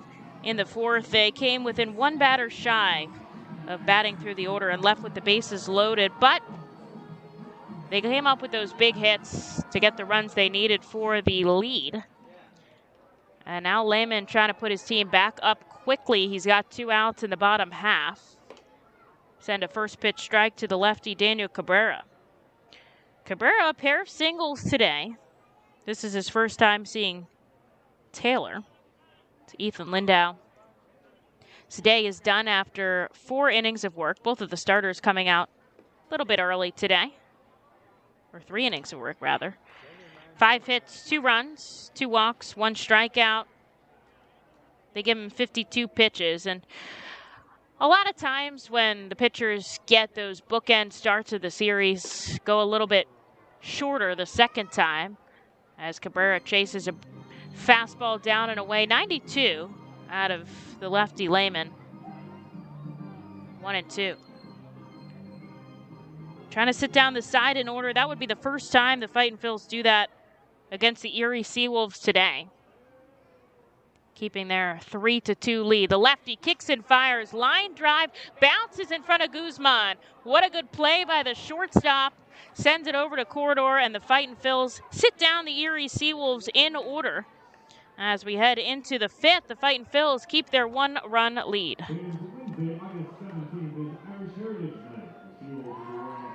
Nursing home neglect is a serious problem. If you or a loved one has suffered from bed sores obtained in a nursing home or a fall down in a nursing home resulting in a fracture, our friends at Swartz Culleton can help. Call the attorneys at Swartz Culleton for a free consultation. Their phone number is 1-800-JUSTICE. That's 1-800-587-8423. Once again, call 1-800-JUSTICE today. Swartz-Culleton is a proud sponsor of the Reading Fightin' Phils. The Reading Fightin' Phils are proud to partner with Humane Pennsylvania throughout the 2022 season. Humane Pennsylvania is the region's premier leader in animal welfare and empowers the people in our communities to increase their capacity to care for animals so that all animals are healthy, safe, and treated humanely. Humane Pennsylvania is proud to be a Fiesta Friday and Bark in the Park sponsor. Learn more about Humane Pennsylvania and how you can help build the best community for animals anywhere by visiting humanepa.org. This is the Crazy Hot Dog Bender coming to you from the radio booth. When I need to get somewhere in a hurry and the ostrich isn't cutting it, I hop on my Harley Davidson from Classic Harley Davidson. It's your one-stop shop for all your Harley needs. They have everything you need from boots, jackets, t-shirts, gloves, mugs, and oh yeah, they have a great selection of bikes too, which are almost as good on gas as an ostrich. Go to Classic Harley Davidson for everything Harley Davidson, and I'll see you at Harley Night.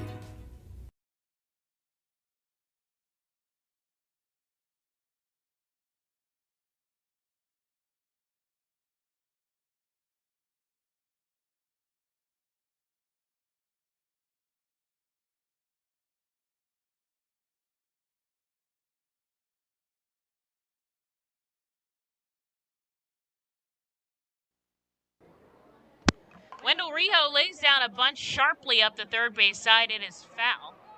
Played by manager Sean Williams. He'll toss it to a bunch of cheering kids in the crowd. Looks like a little league team out over there. Rijo, Corridor, and Kevin Vicuna due up here in the top of the fifth. Taylor Lehman in his first inning back since last summer sets down the side in order to keep the R-Phils up 3-2. Billy Lesher, who came in and got the final out in the fourth, will get his own clean frame here in the fifth. Rijo, the only one that didn't get up to bat. Down 0-2 here.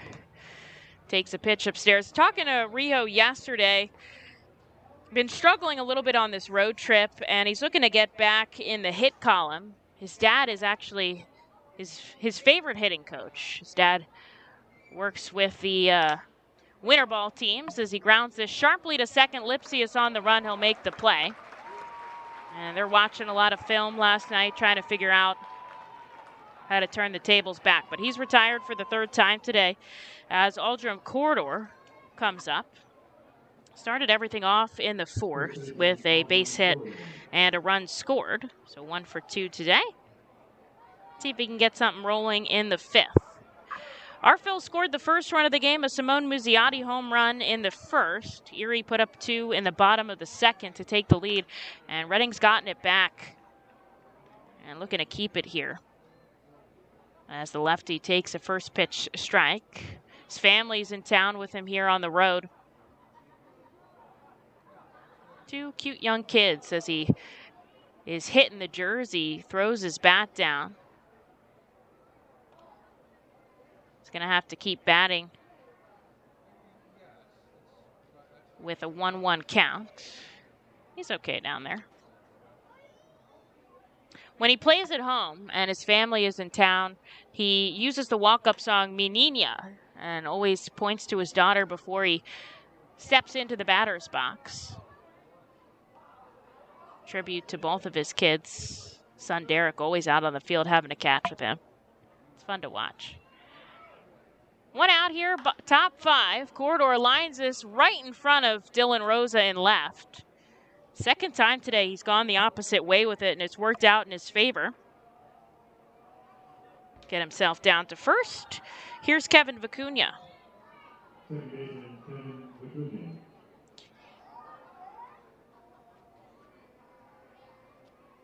Kevin on twice today, a walk and a single, ended up scoring the go-ahead run right now for the Fightin' Phils. Coincidentally, he also has a son named Derek. He's back in preschool now out in Florida. Some interesting singing going on in the crowd here. Hope that's getting picked up on my crowd mic. Shuffling off the bag, Aldrum Corridor. Lesher hits the outside corner with a 92-mile-an-hour fastball. Down 0-2 is Vicuna. This has turned into a beautiful day here at the ballpark. Sun peeking through the clouds. Lots of guys have the shades on out there. Chopped foul rolling into the backstop. He'll keep his count. Kevin came into this game batting .255, has raised it to .259 with that single in the fourth. Spent about a month on the injured list, and ever since he came back, he's been a great addition to the Fightin' Phils lineup. Both offensively and defensively can play the infield and the outfield. Here's the 0-2. Sliced up the third base line. Aggressive call by Ray Valero to let us know it's foul. Glad we've seen him 3 times back behind the plate this series. Sarcasm. Corridor off the bag at first. Lipsia shaded towards second. Infield back deep. Kevin takes a ball down and away, 1-2.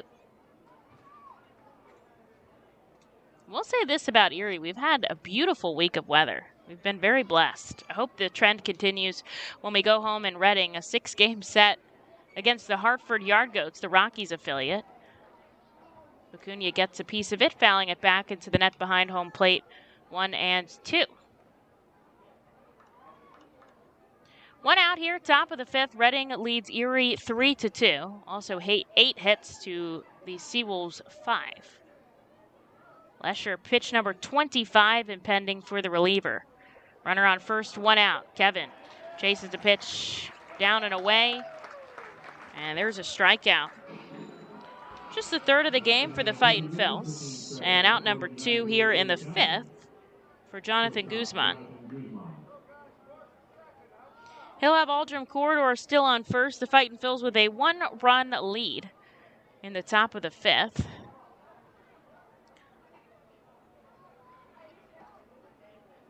Just misses below the knees. Jonathan had a hit in the second. Struck out in the fourth. After the day off yesterday, back in the shortstop position. This misses inside, bumping him out of the box. The count evening 1-1. Phillies playing at the Pirates. They're just down the road from us. Picked up 2 extra innings wins on back-to-back nights. And right now they're leading 5-1. This hits the corner down and away. 2-1. Aaron Nola on the mound. 4 hits, 1 run, 1 walk, 6 strikeouts. Talked about how good JT Realmuto's going, but Kyle Schwarber, home run number 33, second in all of Major League Baseball to Aaron Judge as Jonathan Guzman sends his back foul 2-2. And Bryson Stott picking up an RBI as well. The young kid's getting the job done. Nice to see so many former Fightins in the lineup these days.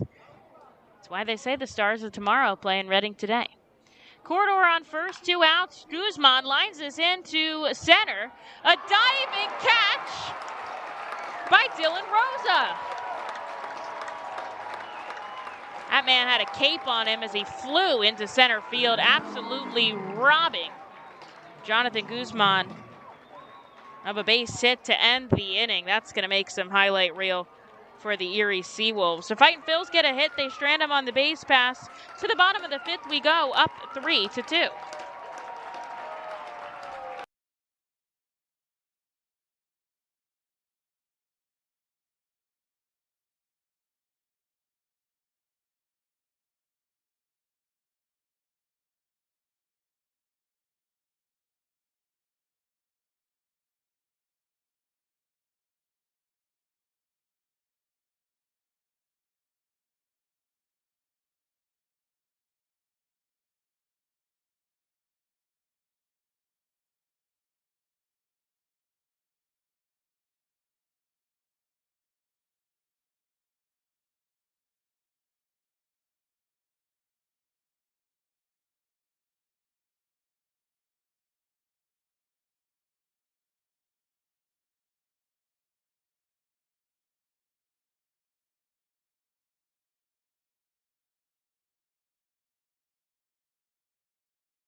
Second baseman, number 22. Taylor Lehman just gets one inning coming back off of the injured list, and it was a great one inning. Sat down the side in order on 13 pitches, and I'll hand the ball over to Billy Sullivan here, who will see Andre Lipsius, Parker Meadows, and Quincy Naporti. Fightin' Phil's lead 3-2 over the Erie SeaWolves as Sullivan gets a first pitch strike, 94 with the fastball. Lipsius 0 for 2 today, both balls in the air. Sullivan trying to keep this one-run lead for the Fightin' Phils.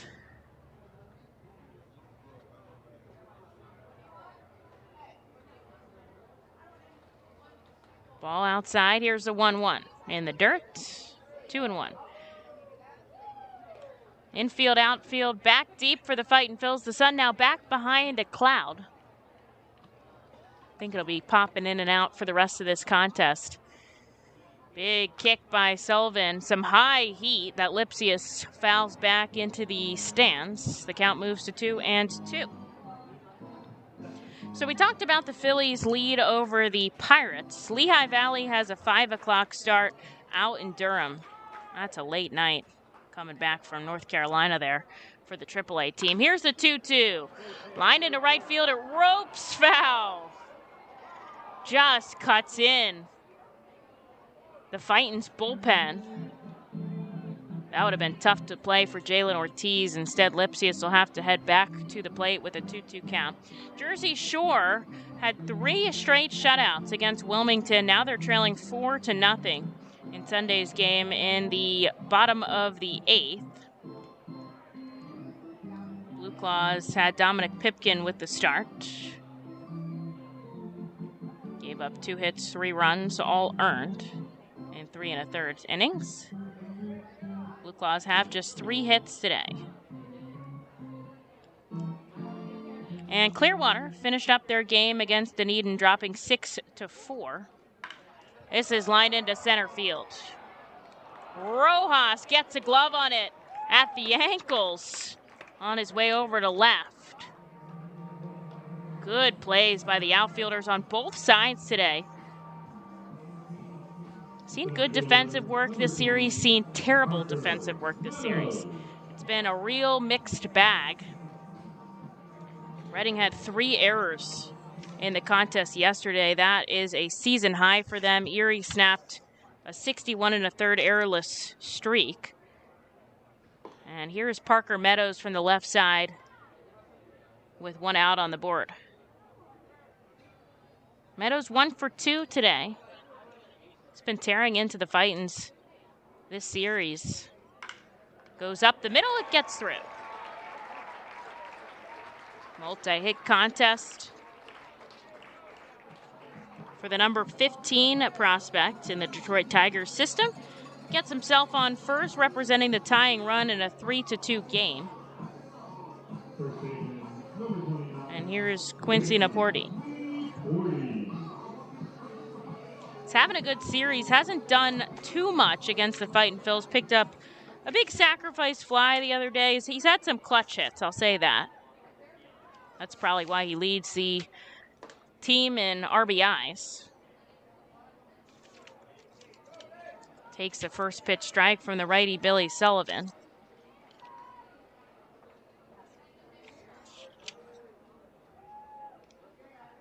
Runner going. O'Hoppe doesn't do it from the knees. Pops up into the squat and sends it to Vicuna, who's made some really good tags, just not in time. Sliding in under the glove was Meadows. 10th stolen base of the season, puts him in scoring position, breaks up the double play ball, yada yada. Runner on second with 1 out. Fightin's 3 runs on 8 hits. Erie 2 runs on 6 hits. Reading has made an error in the field. That didn't impact the score. This is chipped off the bat foul. No balls, 2 strikes for Naporti. Tough to believe that 62 RBIs is second in the Eastern League to Aaron Schunk from Hartford. He is 64. Bunch of Hartford guys in that top 10 list. And there's strike 3. Billy Sullivan picks up the K for out number 2. Unfazed by the base running stays in the at-bat and gets the strikeout. Here's Dylan Dingler. Dingler's done a lot this series for the Erie SeaWolves, and that's why, while he's not catching today, in as the designated hitter, and of course, number 2 prospect for the Tigers. Getting in his reps. He's hit right in the butt. Get a free pass down to first. Put runners on first and second with 2 outs here for Gage Workman. Gage a walk in the second, a stolen base, scored the first run of the game for the Erie SeaWolves. Yesterday, 2 for 4. Billy waiting for him to step in. Righty leaning over, ball on his right hand, glove on his left thigh. Now he comes set inside, finding his grip. Glove at the chest, kicks and fires outside. 95 with the fastball for ball number 1. Parker Meadows singled and stole a bag to get to second. Dingler hit by a pitch. 2 on and 2 out here in the bottom of the 5th for Erie. Reading a 1-run lead they're trying to preserve. Hefty swinging strike by Gage Workman. Back-to-back fastball pitches for Billy evens the count.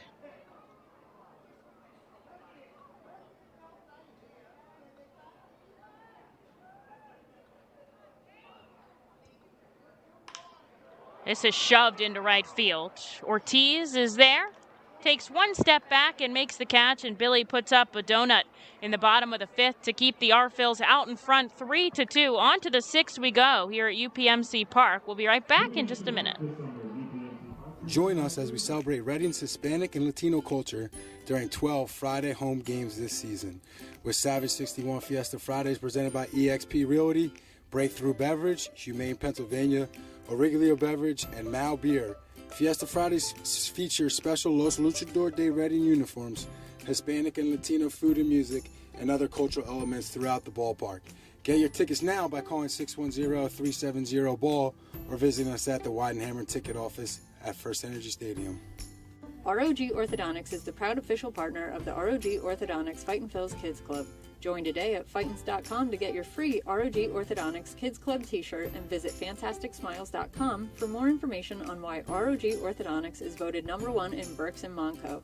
ROG Orthodontics and the Fightin' Phils, 2 great hometown partners. Savage Auto Group is a proud sponsor of Fiesta Fridays. Enjoy an R-Phils game, great food, music, and entertainment. The team will play in their Los Luchadores de Reading Latino tribute uniforms. Visit Timmy Profit and Savage Auto Group, Pennsylvania's most awarded dealership for all your automotive needs.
Billy Sullivan gets the 0 up in the bottom of the 5th to keep the R-Phils leading 3-2. Sal Gazzo, the switch hitter, batting from the left side here as Yaya Shentuf comes in for the Erie SeaWolves.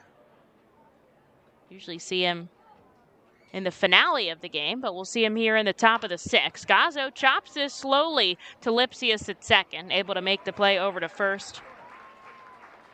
There's out number 1. Reading 3 runs on 8 hits. Erie 2 runs on 6 hits. Fightin' Phil's trying to pull together a win here to cap off July and snap an 8-game losing streak, tracking back to being swept in 3 games by Somerset. We're going to go home on that bus ride happy. Here's the top of the order in Johann Rojas. Had an RBI his last time up. Still looking for a hit today. Takes a first pitch strike.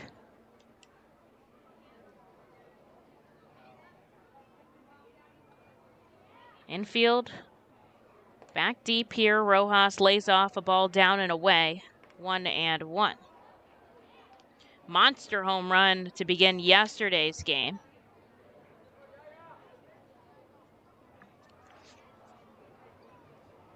But that's really been it for him for the series.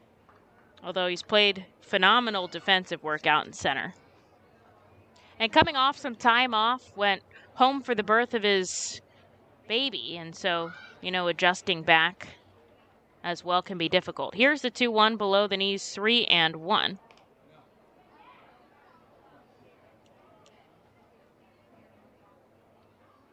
First frame here for Shentoof taking over for Billy Lesher. Righty. Leans over, gets the sign from his catcher, ties up Rojas on the inside as he shoots this foul into the stands. Bounces off the second section, comes down into the first. And a fan's going to go home with the best souvenir in all of sports. Full count here to Rojas. On the third base side of the rubber, Shentoof comes set at the chest, now brings it down to his waist. Kicks and fires upstairs. And that'll walk Rojas down to first. All right, so this is the first time we've really seen him freely on the base pass in this series. And now I'll be watching closely to see how he attacks Simone Muziotti. Shentoof, because he is known for manufacturing some runs here. 43 of 44 stolen bases on the season, 10 here in Double-A, the rest out in High A Jersey Shore. He's going. Everybody knows he's going. He's just that good. From the left side, here's Simone Muziotti. He's already had a 3-hit day. We're only in the 6th. Sends this sharply foul up the third baseline, down 0-1. 1 out here, top of the 6th. Reading leads 3-2. Got a base runner on first. Heart of the order coming up at the plate.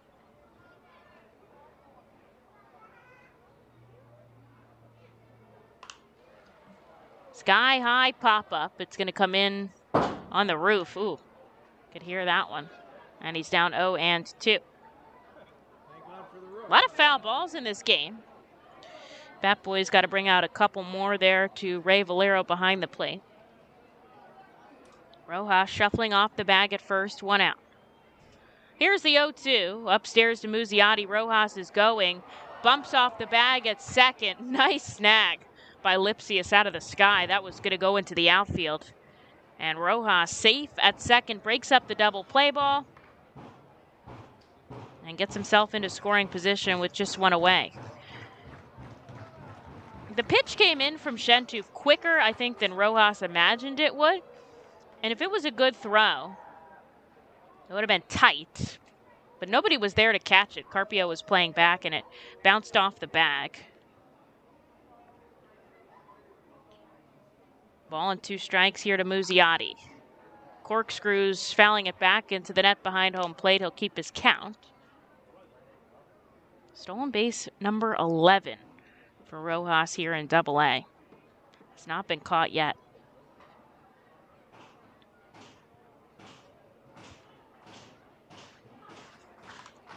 One, 2, another foul.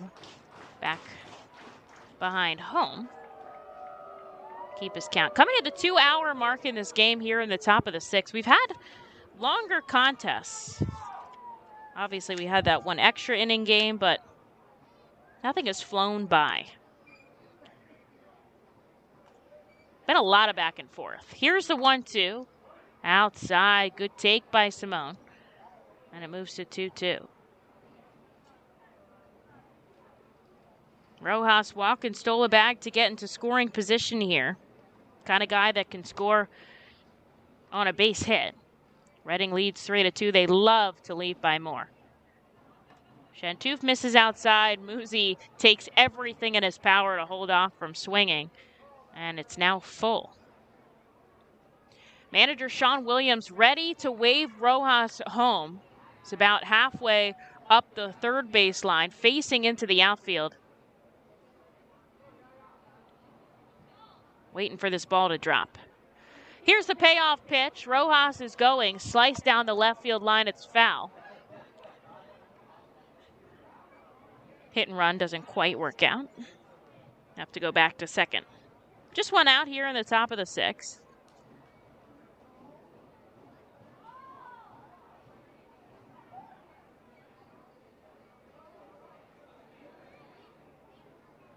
Chantouf coming set.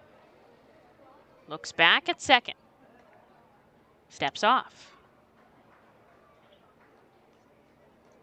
Step off number one. You get two per at bat in the Eastern League rules. 18 seconds with the pitch clock here. We've already seen 2 violations today. Here's the payoff pitch. Muziotti, another foul back onto the roof. And we've seen a lot of deep counts as well. That was number 9 to Simone.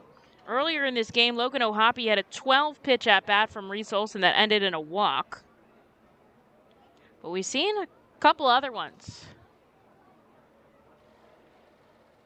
Here's the payoff pitch again, a called strike 3. Muziotti ready to take his shin guard off and walk down to first. Instead, he's going to have to head back to the dugout without number 2. Just the 4th strikeout by the Fightin' Phils today. As De La Cruz is going to come out to talk to his reliever here with Rojas on second and Logan O'Hoppe up. Back-to-back walks issued to the number 3 prospect for the Fightin' Phils. Looking for a hit in this game, and he'll have a chance here with a runner in scoring position. Fightin' Phils up by just 1 as we merge into the back part of this ball game. Logan batting .267 right now. There was a time in June well over 300.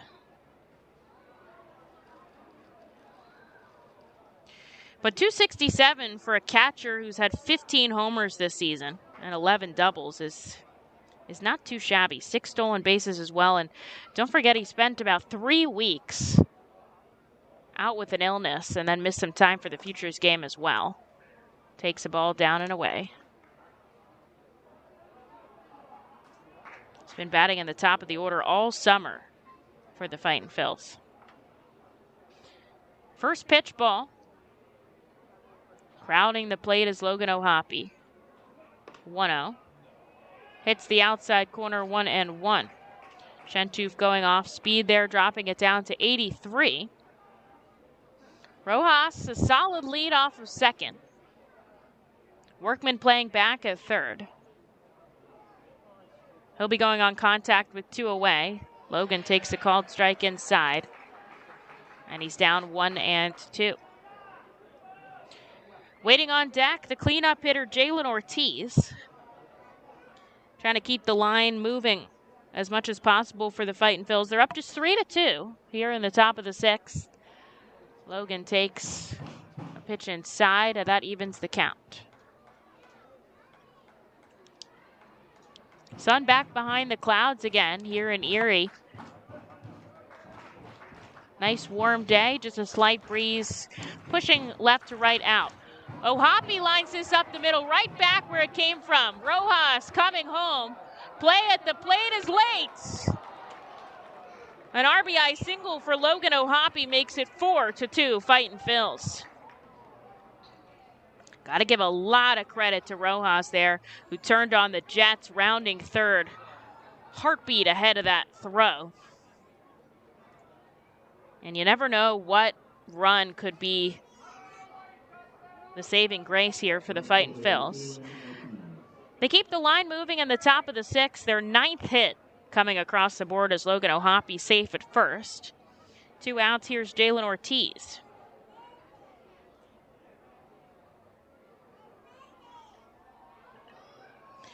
Trying to decide who, looking through the rest of the farm system, who might beat Jalen out for the Phillies hitter of the month for the month of July as he fouls one back. Maybe Carlos De La Cruz. I would have to say, if there's anybody, him from Jersey Shore, he's had 5 home runs in like his last 12 games for 10 on the season. 0-1. Gets Jalen to chase down 0-2. 0 for 3 today. 2 sharply struck balls out to left field. Reached on a fielder's choice in the 4th that ended the inning. He's got Logan O'Hoppe on first with 2 outs. Shentoof deals the 0-2. Chop deep in the hole at third. Across the diamond, Workman. And Ortiz just can't run it out. Dribbles into first. And that will end the inning. But the Fightin' Phils pick up a run off the bat of Logan O'Hoppe. Johann Rojas makes it 4-2 Reading. On to the bottom of the 6th we go. We'll turn to the bullpen here with an off day tomorrow. Take a break and be right back with the bottom of the 6th here in Erie, Pennsylvania.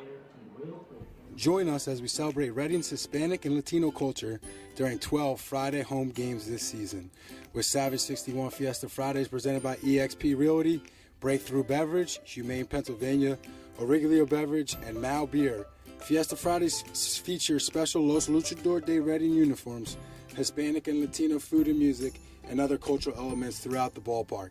Get your tickets now by calling 610-370-BALL or visiting us at the Weidenhammer ticket office at First Energy Stadium. ROG Orthodontics is the proud official partner of the ROG Orthodontics Fightin' Phils Kids Club.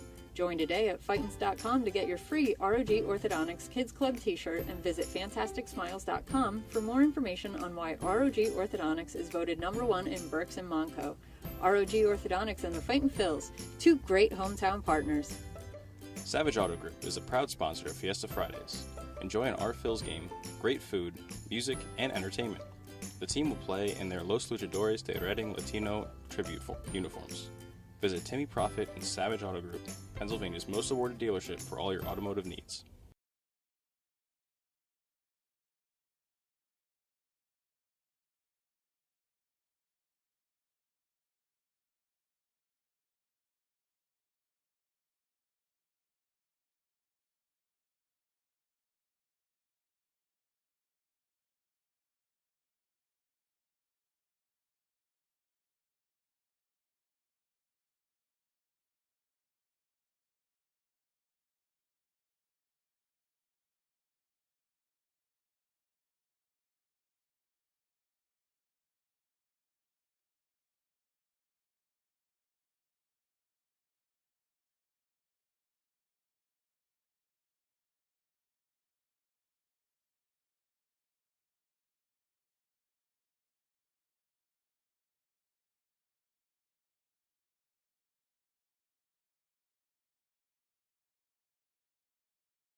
Eric Miller comes out for the Fightin' Phils here. Sean Williams going to the bullpen for the 3rd time today. With the off day tomorrow, he's got a little bit more wiggle room, and the Fightin' Phils have taken a 4-2 lead off the bat of Logan O'Hoppe. Miller will see De La Cruz, Dylan Rosa, and Carpio, the 7 through 9 in the order. A ball and a strike here coming into the righty batter, who's 0 for 2 today. Billy Sullivan, a clean inning of work, allows a hit and hits a batter, but puts up a 0. Miller choosing to do the same. This is deep to right field. It hangs up in the sky just enough for Jalen Ortiz to make the catch shy of the warning track for out number 1.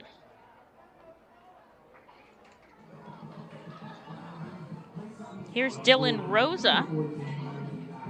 0 for 1 today, a walk and a run scored back in the 2nd.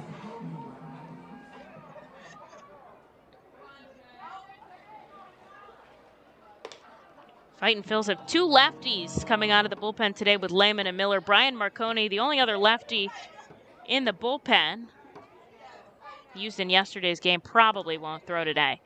First pitch ball, second pitch ties up Rosa on the inside. 1-1.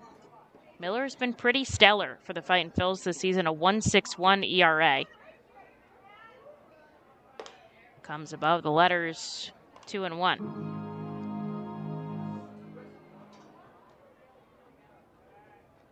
Bright red glove out there as he comes set at the waist. A big kick and fire home. Tries to hit outside, but just misses a little 3 and 1. One out here, bottom 6. The R-Phils now lead 4-2. They have 9 hits to Erie's 6. They have made 1 error in the field. Miller gets Rosa to chase, comes up with a little piece of it, and that makes the count full. Sun back here on the field. A couple guys have those sunglasses on out there. Some don't, though. Some try to block the sun with their glove or with their hand. Miller gets Rosa to chase on the off-speed pitch, and there is out number 2 here in the 6th. Miller looks cool and calm out there. The Phillies' number 10 prospect took part in the Futures game a couple weeks ago. Got a strikeout throwing to teammate Logan O'Hoppe. Miller started the season both starting and coming out in the bullpen, but he's really turned into a full-time reliever as of late as he misses inside to the number 9 hitter Carpio. He told me early this season he feels most comfortable as a starter. This was back in April, so things have probably shifted now. This is sharply lined into left. It's going to drop alongside of Muziotti. Plays it off the wall really well and holds up Carpio at first. That is a huge throw back in to keep him from getting into scoring position as they go back to the top of the order here with Daniel Cabrera. He was a starter out at Stanford, and so that's just what he knows best. But now that he's come out of the bullpen in relief a little bit, seems to be very comfortable there. But he told me he wants to do whatever will be his best chance to get up to the big leagues. And at the end of the day, it's going to be as a reliever. I mean, the bullpen, a revolving door. And the starters really stuck for Philadelphia. They're shopping around for a 5th one here at the trade deadline, but they've got their guys. They've got Nola, they've got Wheeler, they've got Eflin. So first pitch strike to Daniel Cabrera. 0-1 misses outside. 1-197 out of Eric Miller there. His fastball topping out 98 this season. Only have one guy who's put up triple digits on the radar gun. That's McKinley Moore. This is a ground ball right side. Vicuna ranging over. Makes the play to first, and that will do it. Erie gets a hit, but they strand him on the base pass in the bottom of the 6th. Reading keeps a 4-2 lead as we go to the 7th. Fans, stick around. This is a good one. Gear up for Fightin' Phil's season. Visit the Brentwood Industries Fightin' Phil's team store at First Energy Stadium or check out our online store 24 hours a day, 7 days a week at rphils.com/shop. We have a wide variety of Fightin' Phil's hats, t-shirts, kids apparel, and more. Looking for something new? Check out our latest selections of Los Luchadores de Reading and Reading Hot Dogs gear, plus throwback, black, R-Train, R-Phil's attire. Root for your Fightins in style. Stop by the Brentwood Industries Fightins team store or rphils.com/shop. The sound of an ice-cold Corona is music to my ears. Oh, run that back. Dope. Now drop that beat.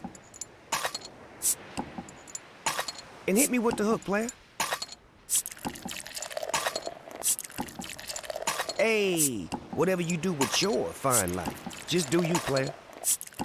Relax responsibly. Corona Extra Beer, imported by Crown Imports, Chicago, Illinois. The Fightin' Phils know who to call for trash and recycling services. A proven winner, JP Mascaro & Sons. The industry leader for over 50 years.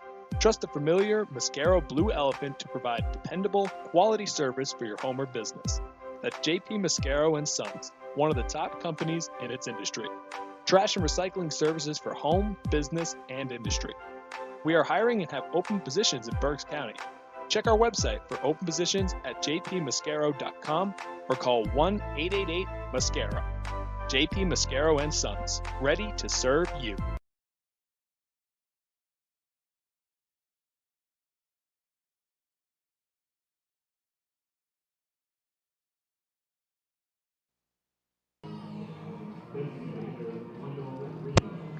Eric Miller gives us another 0 on the scoreboard in the bottom of the 6th. So to the 7th we go, up 4-2. And it's the Fightin's turn to bat. It'll be Wendell Rijo, Aldrum Corridor, and Kevin Vicuna due up here. Wendell looking for his first hit of the game here. Swings the bat, put it on his right shoulder. Yaya Shentooth getting another inning of work after throwing 26 pitches in the 6th. Did give up a run, but he gets a first pitch strike here to Rijo.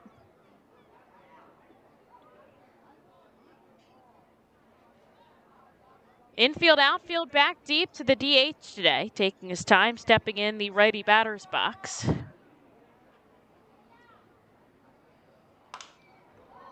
Smokes this deep in the hole at short. Gets past Carpio, and safe at first is Wendell Rijo to start off the 7th. That was very sharply struck, and it brought Carpio to his knee. We'll have to see how they record that. They give him an error. Either way, Wendell's safe at first. Here's Aldrum Corridor. He's had a 2-hit game already.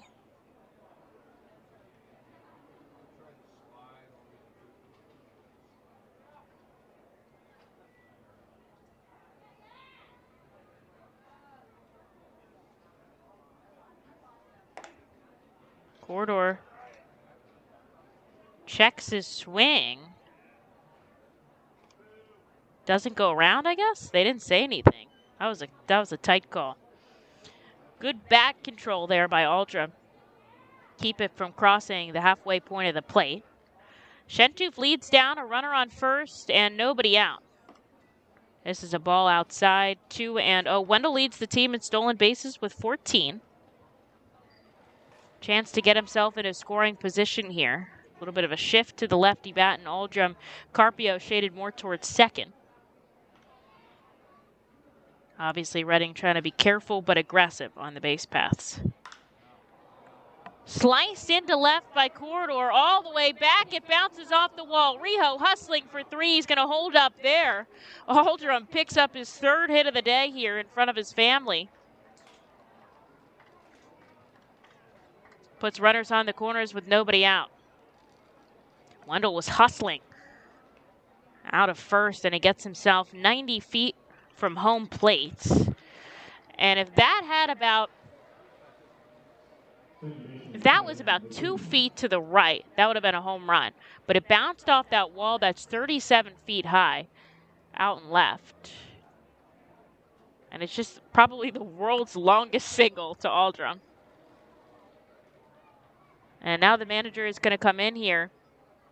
We'll see if he takes the ball away from Yaya or just a meeting on the mound here with runners on the corners. The Artvilles lead 4-2. They get double-digit hits today with 10.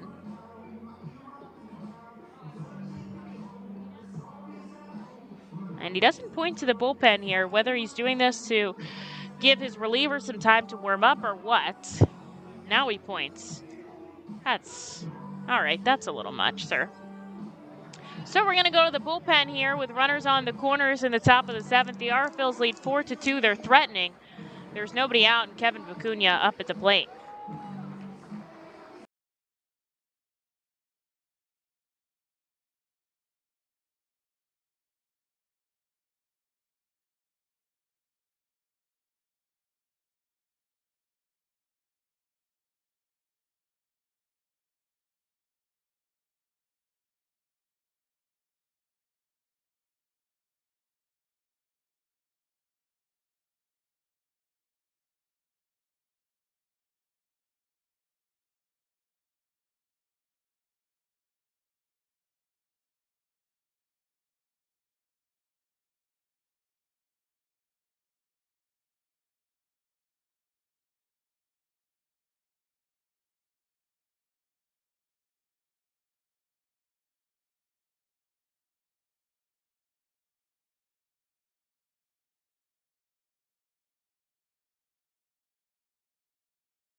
So Yaya Shentuf will exit the game here in the top of the 7th.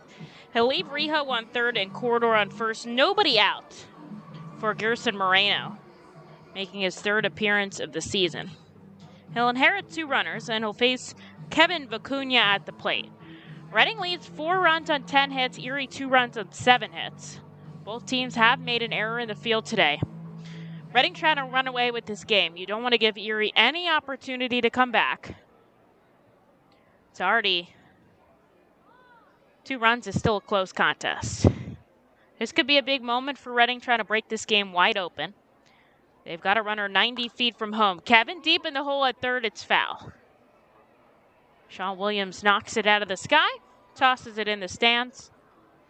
Strike 1. Rijo, a very good runner. Out on 3rd, Aldrum Corridor on 1st, a 3-hit day.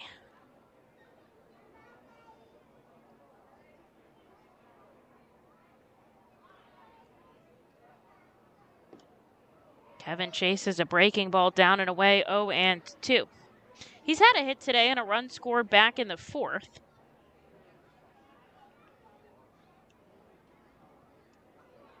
Looking for another one here, or at least an RBI. Nobody out, top 7. Gets a piece of it, fouling it back, keep his count.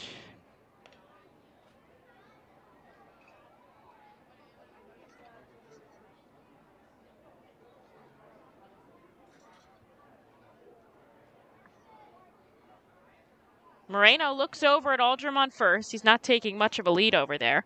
The 0-2 to Vicuna, and he strikes out swinging on the fastball.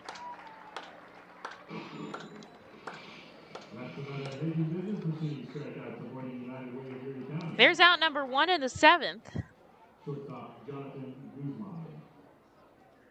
Just the 5th strikeout by the Fightin' Phils today. Here's Jonathan Guzman with 2 on and 1 out. Got to bring in Rijo at 3rd here. Infield playing in. Guzzi lays down the bunt, foul. 7 sacrifice bunts this season, we've said. We'll see if he tries to lay one down again with a strike. Looking to put it up the first base side with Rijo to come home. Trying to draw the out to 1st. Even if you make out number 2, just to bring that run in. The righty Moreno has his sights on Wendell at 3rd. Workman playing very close to the bag in, of course, with this bunt attempt. Guzman takes a hack with the bat on his shoulder. He's down 0-2.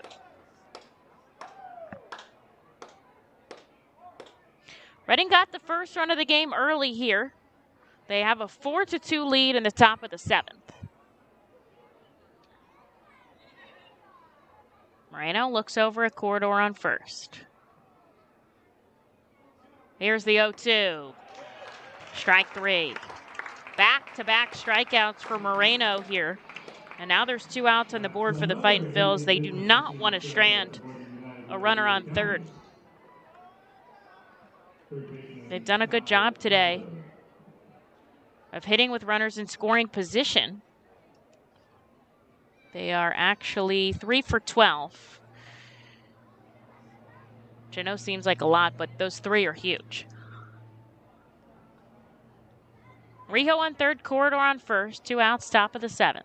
Here's Salgazzo from the left side. Looking to keep the line moving. He takes a ball outside. Sal single in the 4th, 1 for 3 today. All bats from the left side. Switch hitter. Could go over to the right, but usually opposes the pitcher. Checks his swing. Doesn't matter. It's strike 1.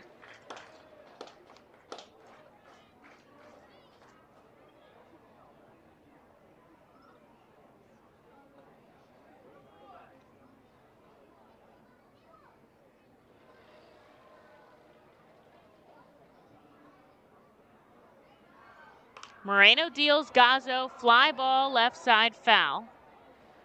Count moves to 1-2 as it bounces off the railing. There's a mass shuffle for it. Kid who gets it is so excited down there. That's what it's about. Reading leads 4-2 here, top of the 7th. They're threatening Rio, a nice lead off the bag at third. Moreno focused on Salgazzo at the plate. Here's the 1-2 upstairs. 2 balls and 2 strikes.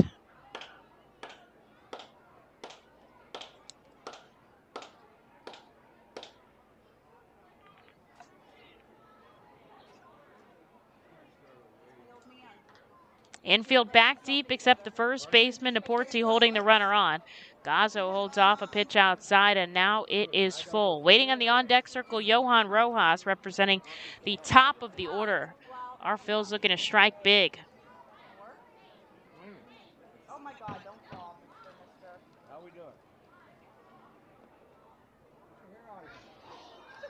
Runners on the corners for Reading. 2 outs, top of the 7th.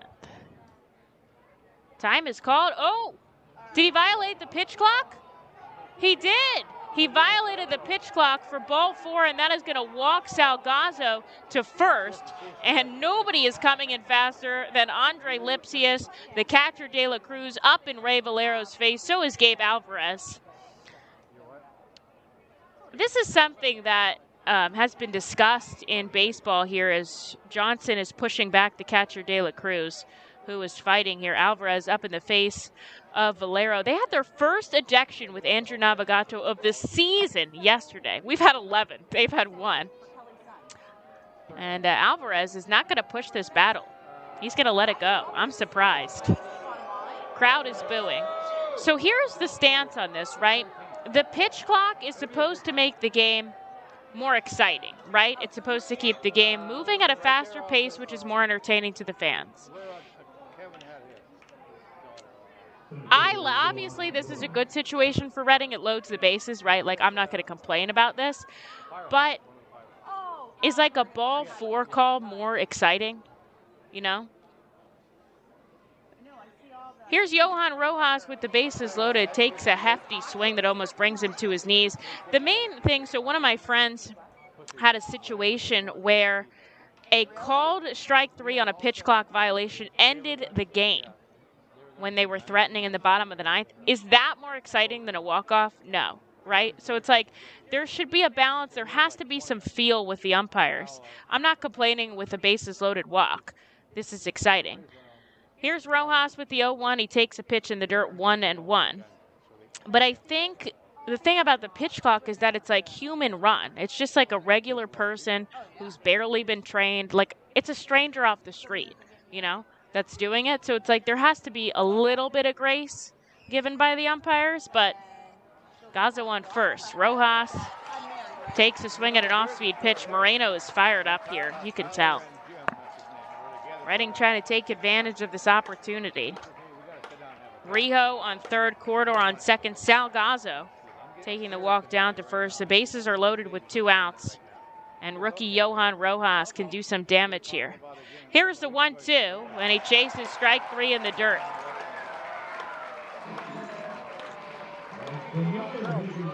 That will do it for the Fightin' Phils in the top of the 7th as we go into the bottom half. Stretch time here at the ballpark. The R-Phils lead 4-2. The Fightin' Phils know who to call for trash and recycling services. A proven winner, J.P. Mascaro & Sons. The industry leader for over 50 years. Trust the familiar Mascaro Blue Elephant to provide dependable, quality service for your home or business. That's J.P. Mascaro & Sons, one of the top companies in its industry. Trash and recycling services for home, business, and industry. We are hiring and have open positions in Berks County. Check our website for open positions at jpmascaro.com or call 1-888-MASCARO. J.P. Mascaro & Sons, ready to serve you. Berks Packing is a family-owned and operated meat processor located here in Reading, specializing in hot dogs, ham, specialty meats, and more. Berks Packing provides America's classic ballpark with quality products, including the highly acclaimed flat-top grilled hot dog. Join us for Berks Packing Sunday Family Fun Days at Sunday home games all season long at First Energy Stadium. Lidl is a normal grocery store with aisles and shelves and high-quality groceries, but only Lidl has really low prices, like so low they're too good to be true. But true. Lidl, suspiciously low-priced groceries.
Everybody gets an inning for the R-Phils today. Out of the bullpen comes Mike Adams. He'll see Andre Lipsius, Parker Meadows, and Quincy Naporti.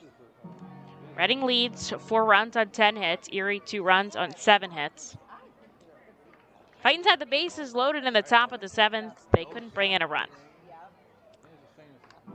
So they're going to have the bullpen try to keep this a 2-run game. Miller, Sullivan, Lehman, all clean innings of work out of the bullpen. Adams getting his turn here. 1 ball, 1 strike, and now he misses outside 2-1.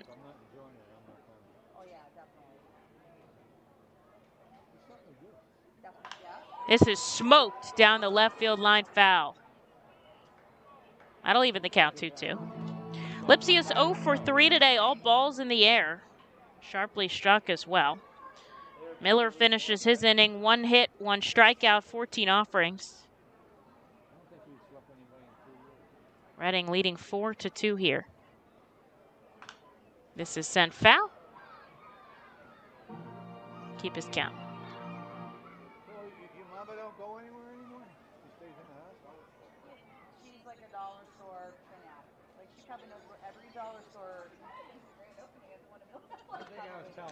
Breaking ball down and away, doesn't get Lipsius to chase, and now it's full.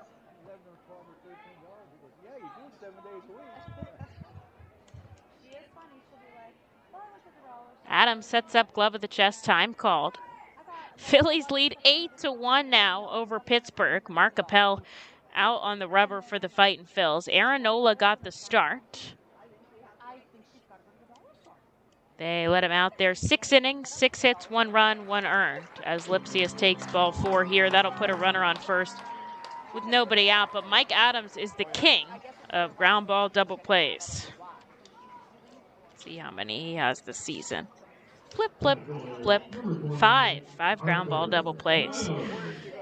So Nola 6 innings of 1-run ball. Struck out 8. Mark Appel now in for the 7th. See the runs for Alec Bohm, 7th homer of the season. Matty V picking up an RBI. Bryson Stott as well. Looking good out at PNC Park. As Parker Meadows steps in on the left side, he takes ball 1.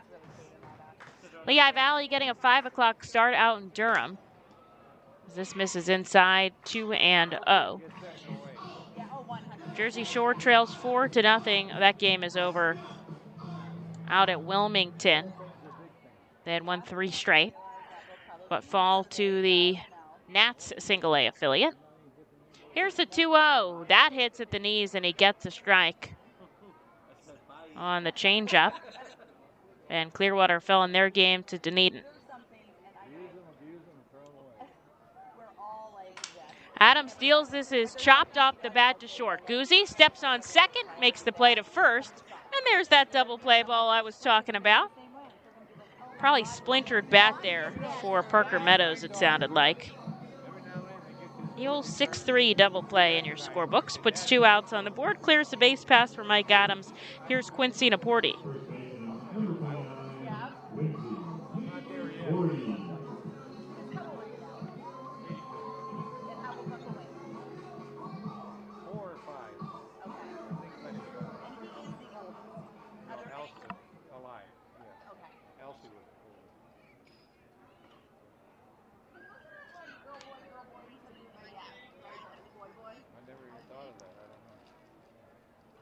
Adams misses outside to the righty Naporti, who's 0 for 3 today. Now we'll take one above the letters, 2-0.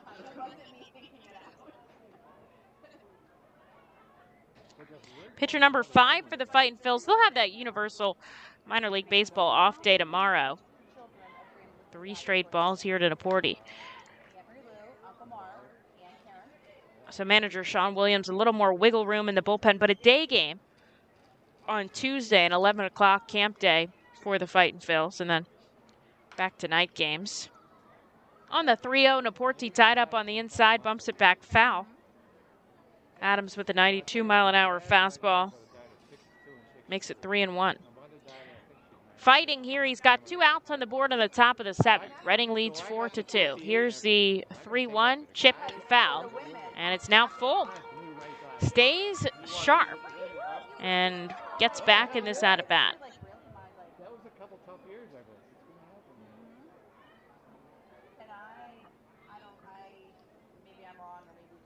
2 outs for Mike Adams. Here's the payoff pitch. Oh, man. That misses below the knees. Walked Naporti down to first. That was very close pitch. Here's Dylan Dingler with a runner on and 2 away.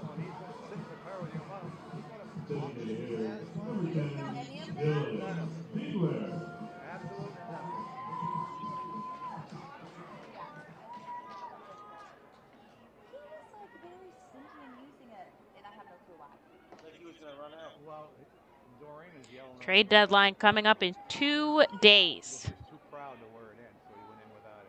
Stressful. You never know who's going to go. You never know what moves are going to be made. 1-0.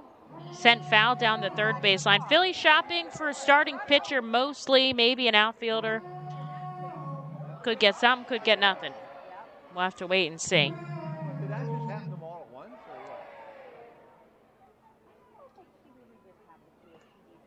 This misses below the knees, 2-1. The Fightin' Phils have had 110 roster moves this season, 52 different players on their active roster this summer. Adams comes above the letters 3-1, skirting around the strike zone. This entire frame, he's got 2 outs, but a runner on first.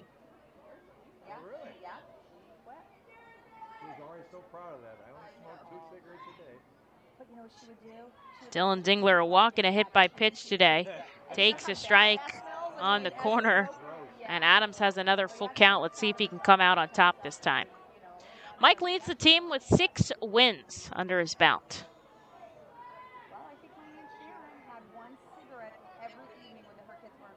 Scott Naporti on first and 2 outs. Quincy taking a heck of a lead. He's going. Oh, that misses inside. Back-to-back walks by Mike Adams puts 2 on. And he will have to fight here against Gage Workman. Oh, Hoppy's going to take a quick trip out. Oldham's going to come in as well. And there is Matt Hockenberry. If he missed on those last 2 ball fours, it was a close miss.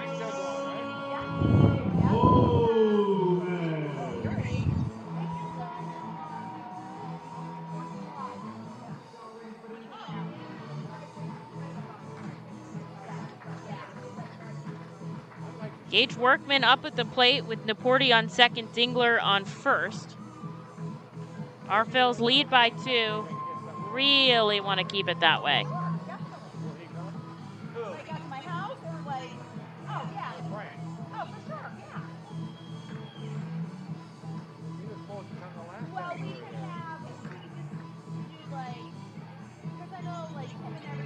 Umpire coming in to break up this meeting on the mound.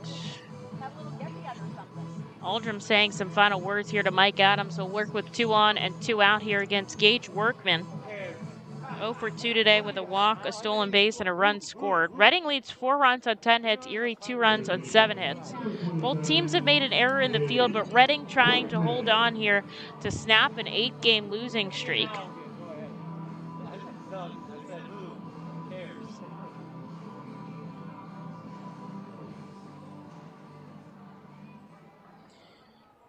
From the left side is the switch hitter Gage Workman.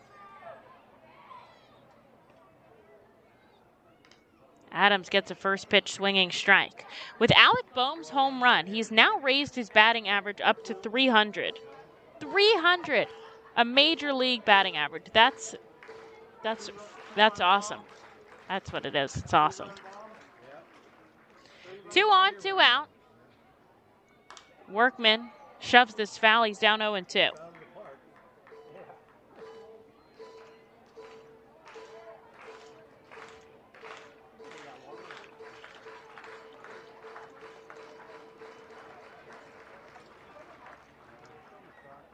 Somebody won it, huh? Yeah. 2 on, 2 out for Adams. The 0-2. Line fair. Muziotti plays it off the wall. 1-run score coming and rounding third. Here's the play at the plate. Oh, Hoppy, it's late. Oh, my God, this game is tied.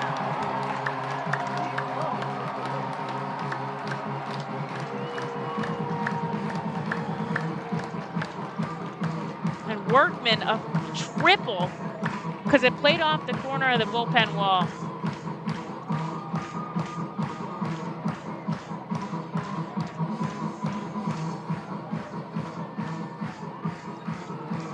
Still a tie game, still a lot of baseball left, 4-4. Here in the bottom of the 7th.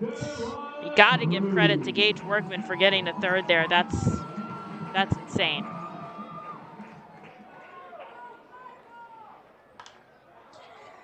Michael De La Cruz comes up, sends the first pitch he sees foul. He's 0 for 3 today.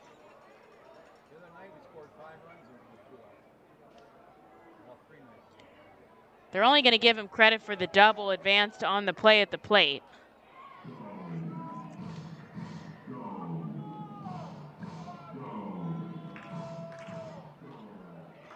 One here from Adams, trying to get the final out of this inning. All this has been done on 2 outs.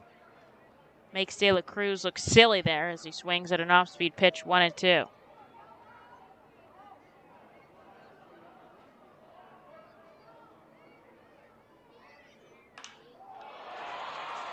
Out to center field, the crowd, no depth perception here. It's right to where Rojas is standing. That's the final out of the inning. But Erie gets the job done. They score 2. They tie this game up at 4. And when the Fightins come up in the top of the 8th, they'll see Muziotti, Ohapi, and Ortiz, the perfect 3, to take the lead back. We'll be right back here in just a moment. You can add a delicious all-you-can-eat buffet to any Reading Fightin' Phil's game ticket for only $19. No need to visit the concession stand. You can add a 2.5-hour all-you-can-eat buffet to any ticket. This selection includes barbecue chicken, barbecue sandwiches, cheeseburgers, hamburgers, hot dogs, mac and cheese, corn, pasta salad, baked beans, potato salad, chips, fruit, cookies, and all Pepsi products. Call the Fightins at 610-370-BALL, order online at Fightins.com, or visit the Weidenhammer ticket office at First Energy Stadium. Unlike any other area in First Energy Stadium, the Savage 61 dugout suite puts you in the closest seat to the action on field, located just feet away from the diamond on the first base side. With covered seating, abilities in motion accessible seating, and the most unique view around, your group will thank you over and over again for this one-of-a-kind experience. Tickets for the dugout suite start at $25 and include options to add food and drink packages.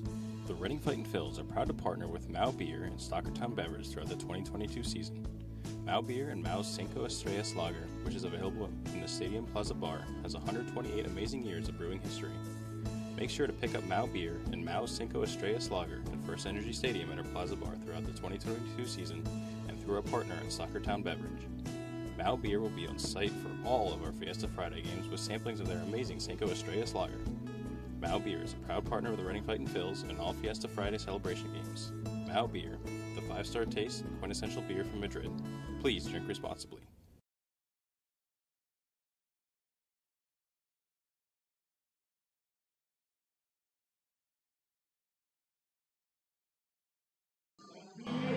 Top of the 8th, the R Phils and the Erie SeaWolves are now tied at 4 apiece. A 2-run double from Gage Workman, who has been not good this season, has done a lot against the Fightin' Phils. But still 2 innings of baseball left, and the R Phils will have the best part of their lineup up, Muziotti, Ohapi, and Ortiz, with a chance to take the lead back. I mean, everybody that comes up is going to be that go-ahead run. They're going to keep Gerson Moreno in here. Retired the Fightin' Phils on strikeouts in the 7th. Inherited 2 runners, walked 1 to load the bases, and somehow Reading couldn't get a run across. So they'll work here to do that. As Muziotti from the left side, who already has 3 hits today, takes the first pitch ball. Reading out hitting the SeaWolves 10-8.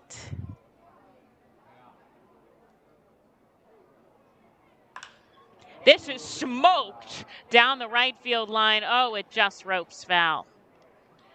Would have loved to see the exit velocity on that. Ball and a strike here. Righty-lefty matchup.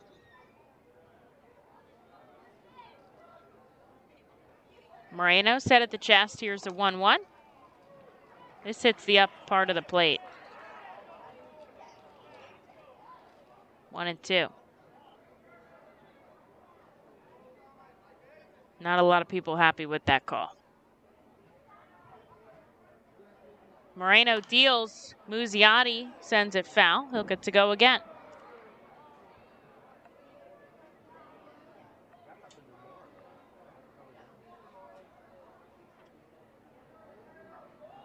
Simone down 1-2 in the count.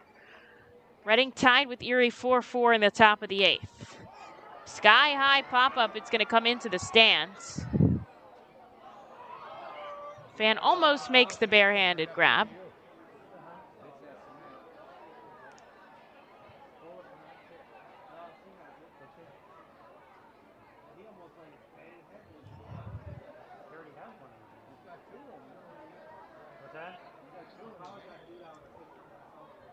Infield, outfield, back deep here to Simone. The 1-2 pitch, shoved up the middle. A 4-hit game for Simone Muziotti. He's going for 2. Slides into second. That man stole a double right there. That was impressive. Just the second 4-hit game for the Fightin' Phils. Josh Akami had the first for Reading. And Muziotti snuck in there at second. He knew they thought it was just going to be a lazy single. Would have held up at first. Weren't paying attention enough, and he takes 2, and he'll get credit for that double. His 3rd of the season, and he gets himself into scoring position. That's some heart and hustle right there. He's not done with this game. Here's Logan O'Hoppe just trying to lay down the bunt here to send his teammate over to third, but it goes foul. Had 4 hits in a game, Josh Akami, on May 1st.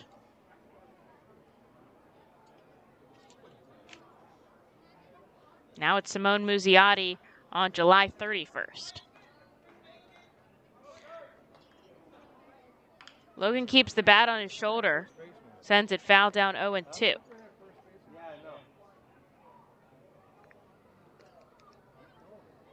Man, Simone's looked good in this series, though. 3 home runs. Triple away from the cycle. Here's the 0-2 to Logan up high. A ball and 2 strikes. Nobody out here, top 8. We're tied at 4. Reading has 11 hits. This is their most hits in the series. In a game. Their most hits in a game in total, I think it's 15, but let me just look back. Most hits in a game, 15. They've done it twice. 1-2 by Logan. Sent foul. Will get to go again. Muziotti, a great runner, obviously, just turning that single into a double.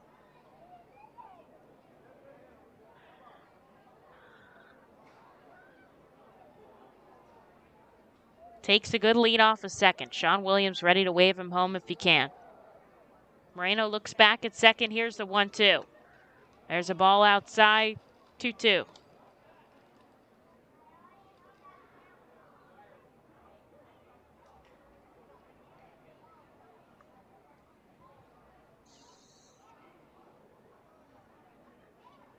They're shifting pull side for Logan O'Hoppe here. He has so much space if he can send it down the first base line. The 2-2 shot out to left. It's foul.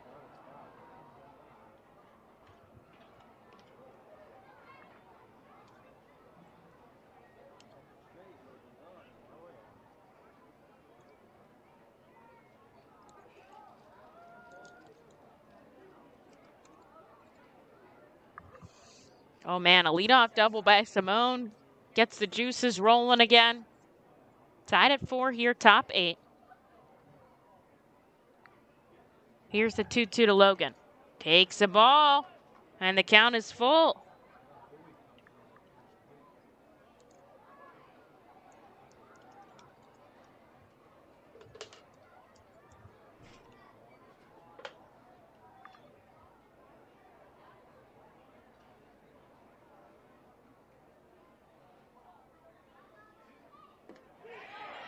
Checks his swing. They say he goes around strike 3. O'Hoppe heads back to the dugout without number 1. Here's Jalen Ortiz trying to do some damage.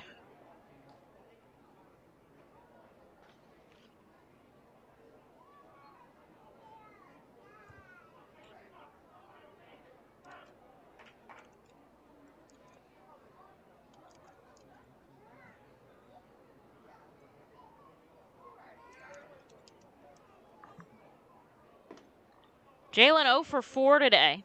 This is the perfect time for that first hit. Takes the ball outside. Trying to drive in Simone Muziotti after a leadoff double.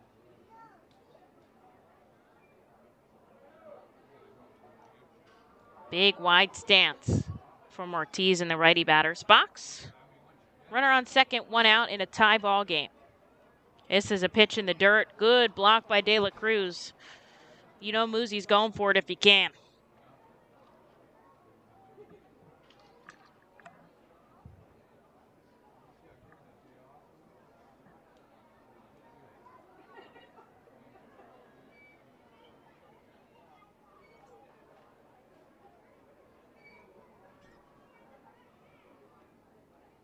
Bat on his shoulder. Here's the 2-0. This one hits the inside corner.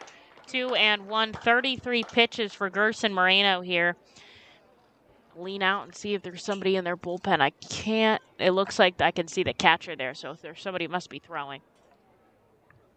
A lot of pitches for the reliever here. Muziotti on second, 1 out. Here's the 2-1. Ortiz pops this up sky high. De La Cruz comes over, and it's going to go into the stands about 4 rows back.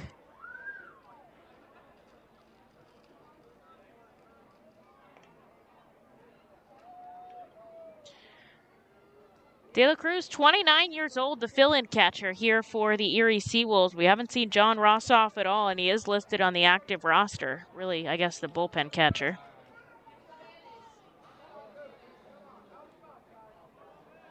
Jalen back in the righty batter's box with the 2-2 count. 1 out on the board, Muziotti after a leadoff double on second. Ortiz stays alive with the foul. Reading 4 runs, 11 hits. Erie 4 runs, 8 hits.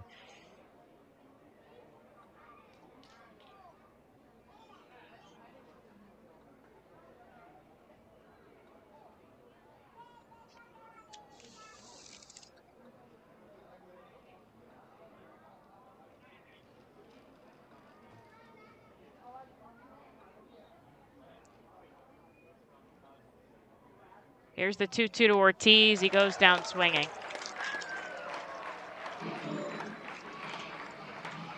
And now it's on the shoulders of Wendell Rijo here with a chance to drive in the go-ahead run in the top of the 8th.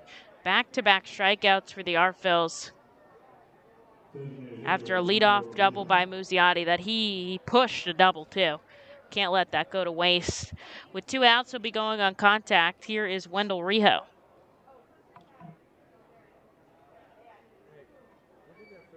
Moreno up to 36 pitches. They're going to let him see Wendell as he takes the first pitch inside.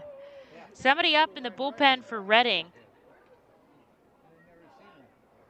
Really can't see who that is. There's only 5, 6 guys left out there. A couple guys through yesterday. Here's a 1-0. In at the knees, 1-1.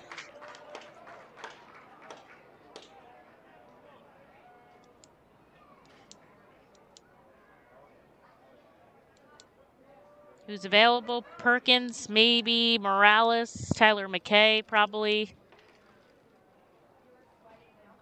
I don't have good enough vision for that. That's far. I want to say it's Mo, though, based on, like, body language out there. Muziotti on second. 2 outs here.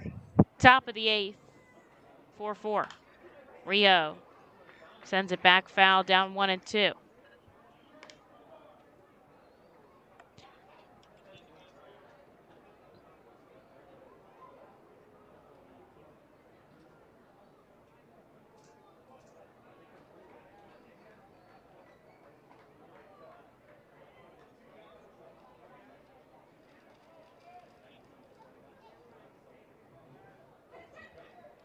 This bounces over the plate.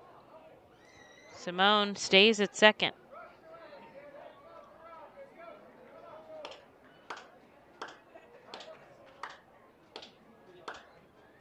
2 outs on the board. The go-ahead run for the Fightin' Phils is on second.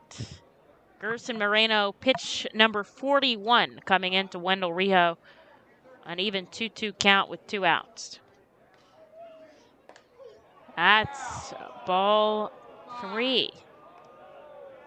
That was inside. It was a good frame by De La Cruz to try to bring it back into the strike zone. Valero saw through it, and it's a full count. Waiting on deck, Aldrum Corridor, who's had a nice hit.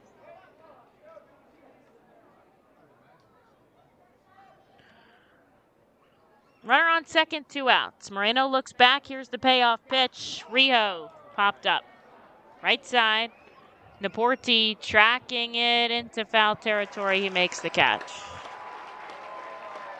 A leadoff double by Muziotti goes to waste. And we go 4-4 into the bottom of the 8th inning. We'll see who comes out to throw for the Fightin' Phils in just a second.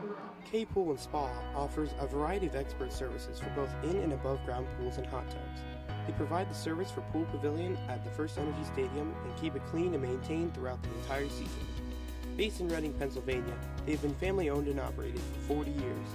Turn to K Pool and Spa for the best value and professional service.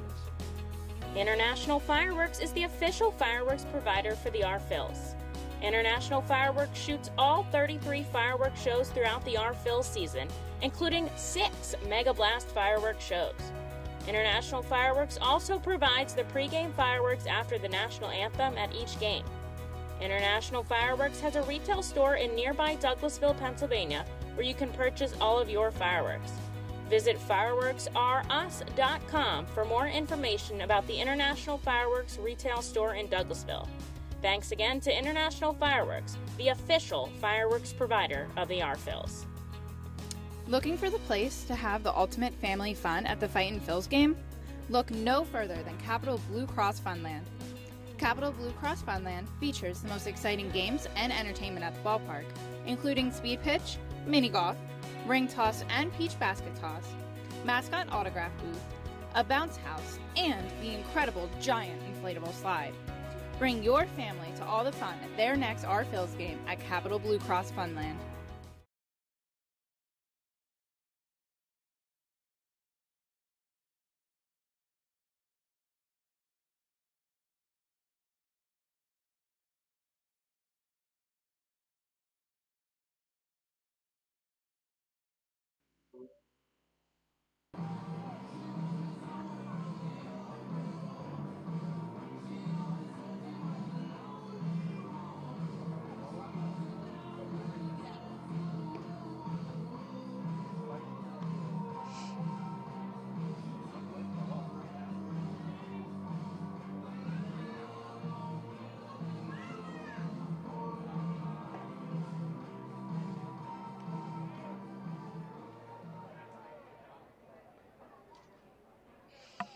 Manager Sean Williams calls upon Francisco Morales. He's not messing around. Morales has not given up a hit in this ballpark in 2 years.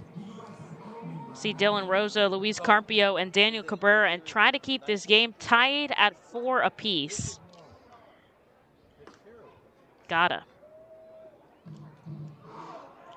First pitch strike to Rosa. He's 0 for 2 with the walk today.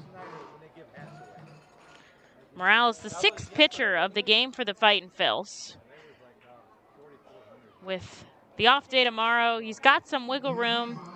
Most pitchers used in a game, 8, twice, including a 9-inning game. I only have space in my book for 7.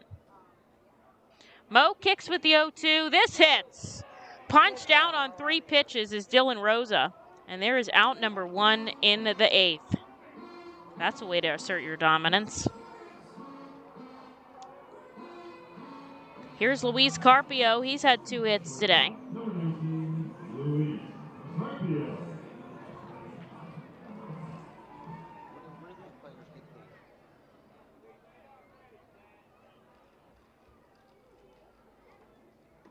Bounces over the plate. Ball and a strike.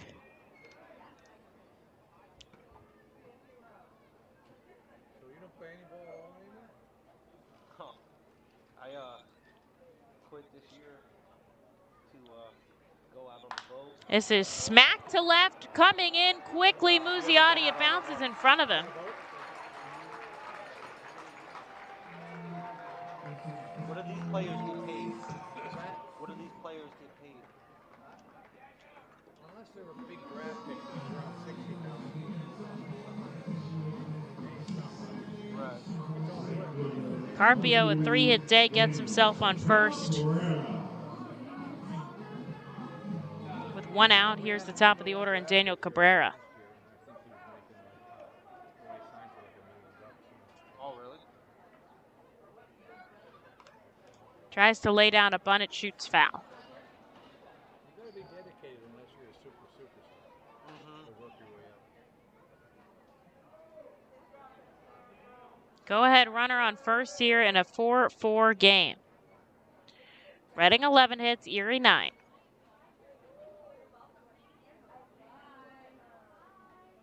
Thinks about going. This is sent foul by Carrera back behind him onto the street. He's down 0-2. Our team was undefeated going into today. Yeah, they played another team that was undefeated and got stormed 17. Candy. That's a nice play. Runner on first. Here's the 0-2 to Cabrera, up and away. 1-2. We're talking to the daughter. She said he's going to build another field. Yeah, across the street. They're trying to buy the land across the street. So there must be a lot of activity out there. There's like 18 teams. Really? Oh, hits! They got it. Yeah, they got a whole Outside corner. during the week. Mo gets him looking. Late call there by Ray Valero, but there is out number 2 for Francisco Morales. Nice out there. He definitely put a lot of money into that play. Here's Andre Lipsius with a runner on first and 2 outs. Andre 0 for 3 with a walk. Mo looking to keep this game tied at 4 apiece. Like every Thursday, he has a bike night. Yeah, I saw that on the board. Ground ball to short. Guzman's going to make the play at first, and that will do it. Francisco Morales gives us a huge clean inning in the bottom of the 8th inning. To the 9th we go. Who is going to be the hero of this game? We're tied up at 4. We'll have to see. The Reading Fightin' Phils are pleased to present you with their classic game program, all electronically. This program has information on the coaching staff, player roster, and front office staff. It also includes feature stories and alumni reports on all of your favorite guys who spend time in baseball town.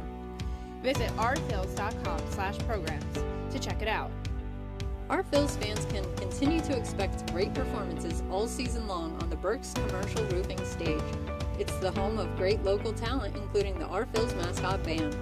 Burke's Commercial Roofing prides itself on being a locally owned and operated company that puts an emphasis on customer service. They provide free on-site estimates and can handle any size repair, restoration, or replacement. Visit burkscommercialroofing.com or call 610-717-3949 for more information. And don't forget to sit back, relax, and enjoy the show at the Burke's Commercial Roofing stage at America's Classic Ballpark. At Savage 61, our goal is to assist you in making a confident decision. Our friendly professional staff members are available to answer your questions and listen to your needs. Whether you're shopping for a new or pre-owned vehicle, we're ready to help you with your search. Visit our dealership on Pottsville Pike.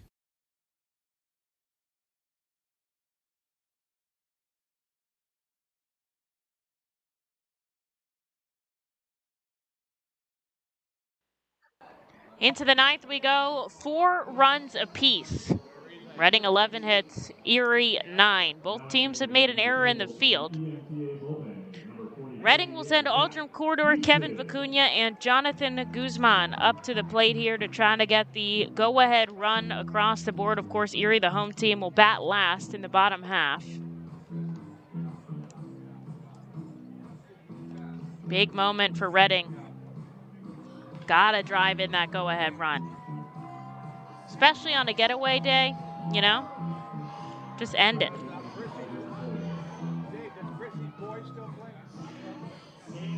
Call to the bullpen for the Erie SeaWolves. They bring in Zach Houston on back-to-back days here. Houston an out yesterday on 4 pitches.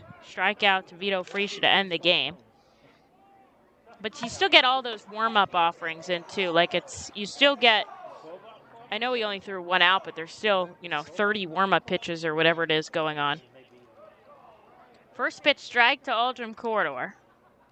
He's had 3 hits today and a run scored. Late to the pitch, strike 2 on the 95-mile-an-hour fastball.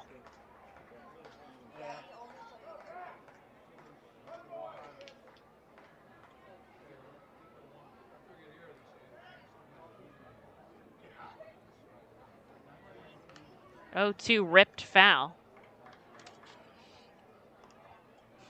We'll go again.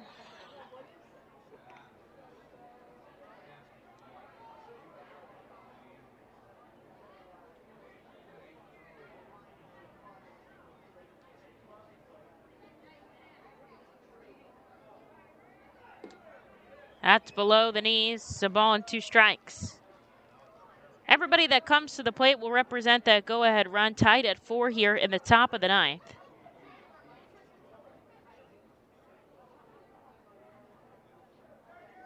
Infield, outfield, back deep. Not too big of a shift to the lefty.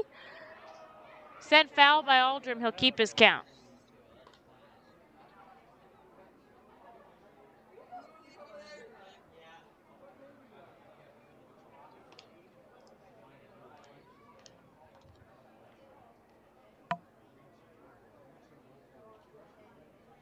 Glove at the chest for Houston. A ball and 2 strikes to Aldrin. Ooh, he takes outside. It evens.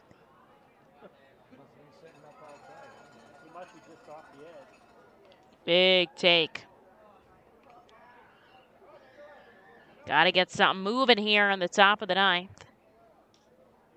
Here's the 2-2. Fouled back. We'll go again.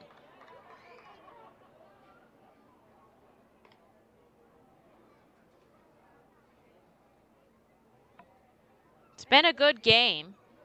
Back and forth. Want your team to win, though. Houston sets up. First base side of the rubber. Here's the 2-2. Ball below.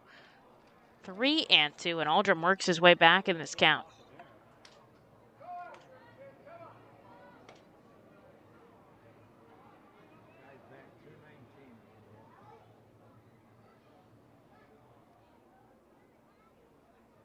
Here's the payoff pitch. He strikes out swinging. High heat from Zach Houston puts out number 1 on the board.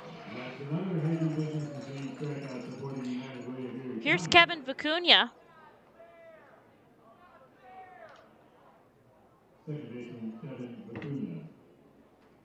Kevin a hit and a walk today, otherwise a pair of strikeouts. Just looking to get on board.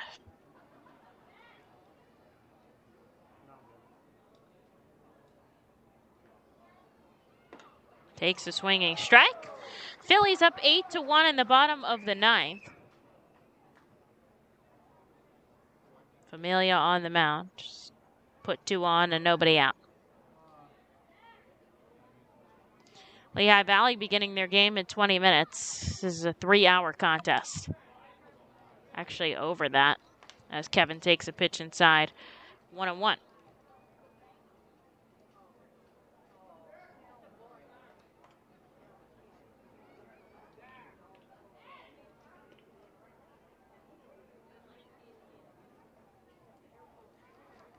Kevin smokes this into center field. Meadows taking a couple steps back. He'll make the catch. There's 2.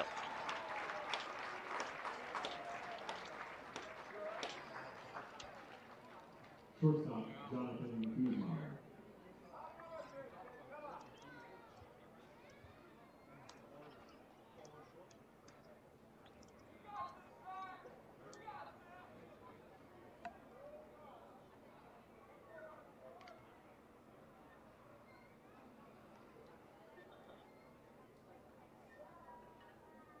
Guzman steps in on the right side, 1 for 4 today. Had that hit back in the 2nd. Pair of strikeouts and a line out for the shortstop as he sends a first pitch he sees foul.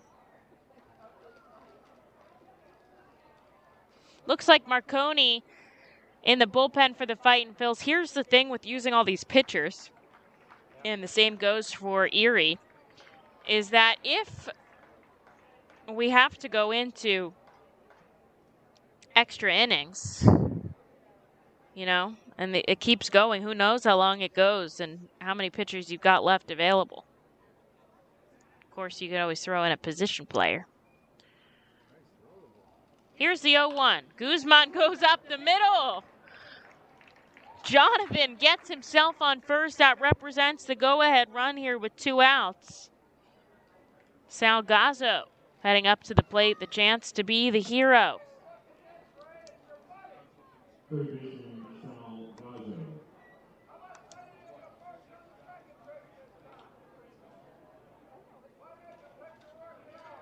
Sal, a hit and a walk.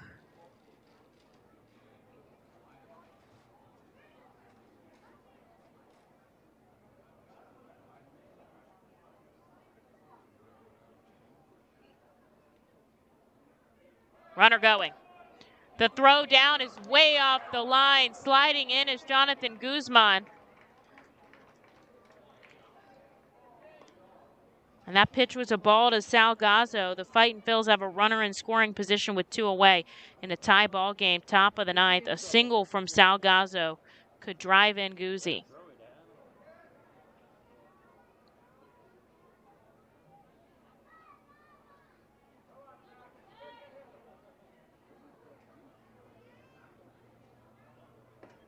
One-0, misses inside, waiting in the on-deck circle, the top of the order, and Johann Rojas. I think Sal's got it.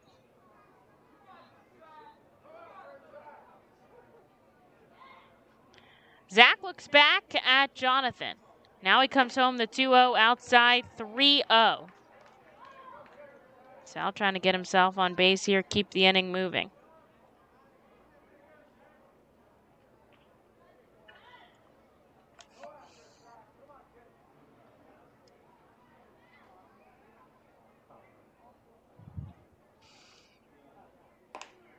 That hits 3-1. 91 with the fastball here from Zach Houston.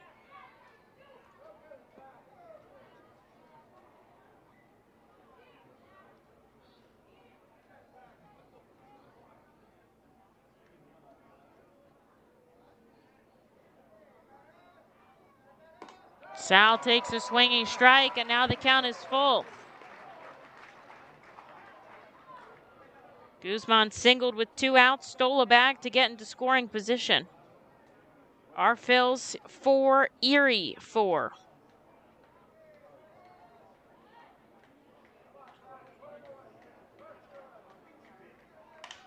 Gazzo lines this up into right. Coming around and scoring is Guzman. Sal's taken off for second. It goes into the our Phils bullpen. He's going to hold up.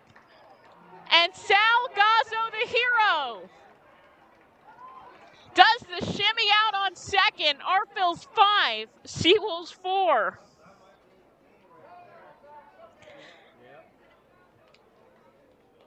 I've never been happier in my life.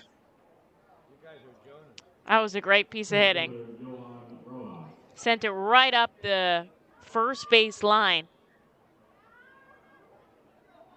And now Reading takes a 5-4 lead. Here's Johann Rojas. The frame continues. Can they give Marconi a little bit more wiggle room here? They've got Gazzo on second. He's a good runner, clearly.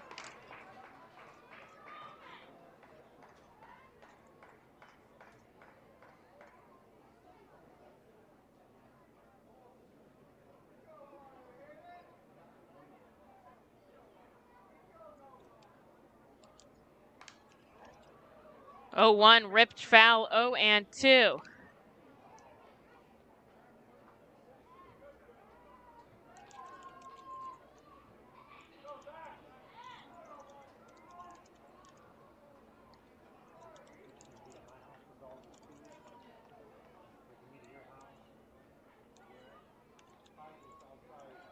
Gazzo on second. Rojas at the plate, 2 outs, top of the 9th. Here's the 0-2. Misses below the knees.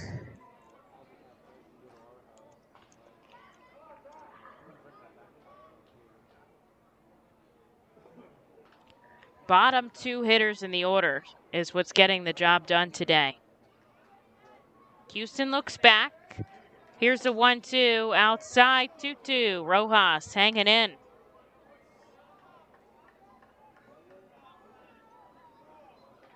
End of the game for the Phillies. Pittsburgh does pick up a run in the bottom of the ninth, but Phillies 8 runs on 18 hits. Big news, taking the Pirates down. 2 balls, 2 strikes, 2 outs. Sets below the knees. The count is full. It's a huge victory out in Pittsburgh. Back-to-back extra inning wins, and now an emphatic sweep.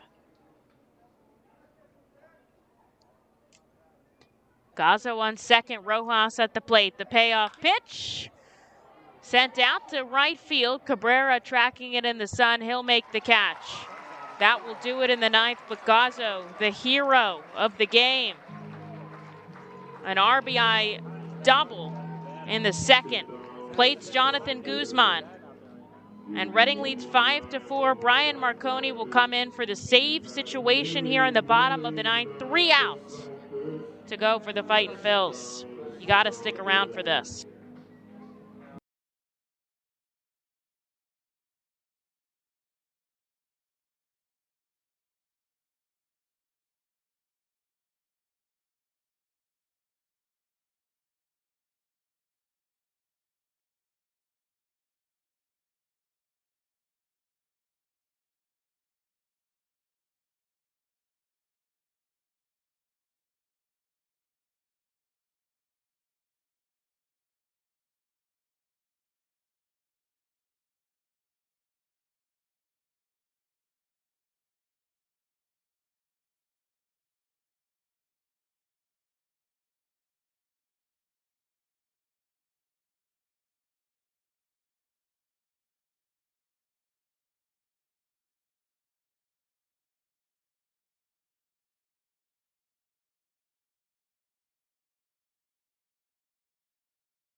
Sal Gazzo, the hero in the top of the ninth. His RBI sends in Jonathan Guzman.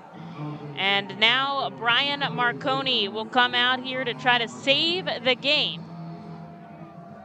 He'll see Parker Meadows, Quincy Naporti, and Dylan Dingler, the heart of the order here.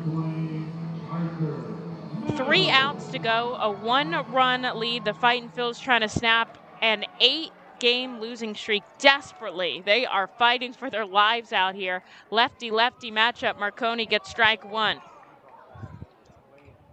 Brian leads the Eastern League in saves with 12. He's only had 14 opportunities this season. I mean, he hasn't had any in the past 8 games.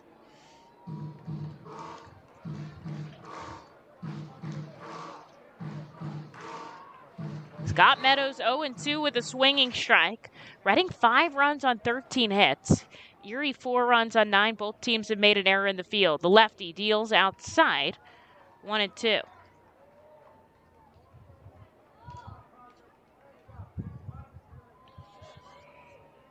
Brian throwing in yesterday's game, an inning of work, 16 pitches to close the contest. He's done back-to-back days a couple times. Hits 90 inside, and Meadows down swinging. Take a deep breath. You get that first out there. You feel a whole lot better.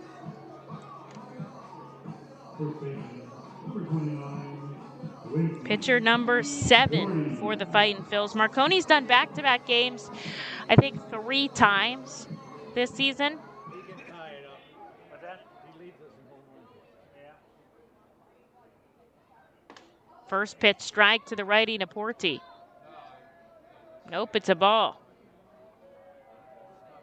Hard to tell with Valera's zone here.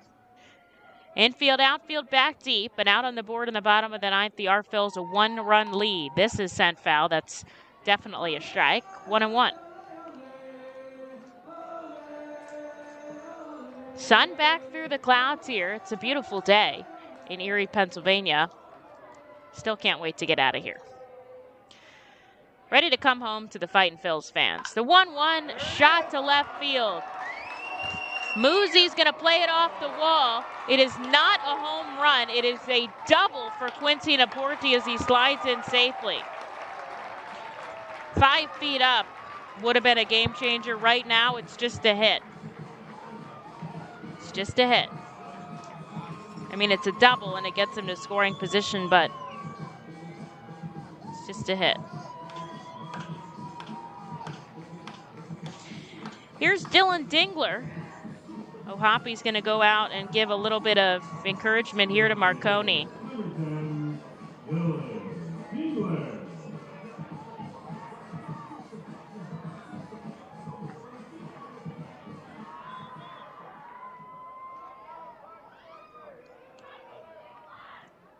Dingler, a walk, a hit by pitch, and a single today. So just 1 for 2. Tying run out on second, go-ahead run at the plate in the bottom of the 9th. He fouls it back. Erie the home team, so this is their opportunity here. Reading still has the lead by 1. Both teams double-digit hits now.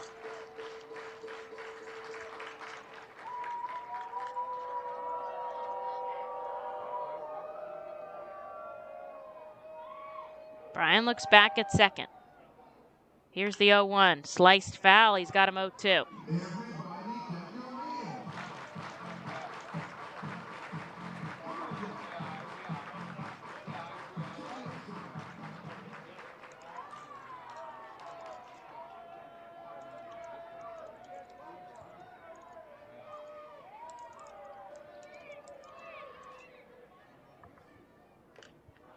Gets the strikeout, clipped it right into the glove of Logan O'Hoppy, and Marconi puts a big out number 2 on the board. Lefty is locked in right now.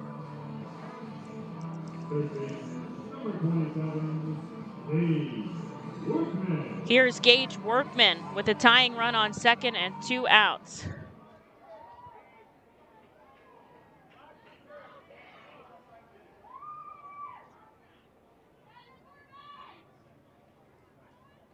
Gage has been getting it this series. That big double in the 7th put up 2 runs to tie the game.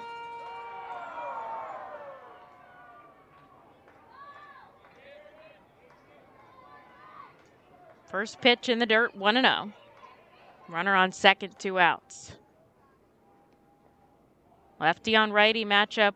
Workman, a switch hitter, will bat from the right side against Marconi as he takes a called strike on the outside corner.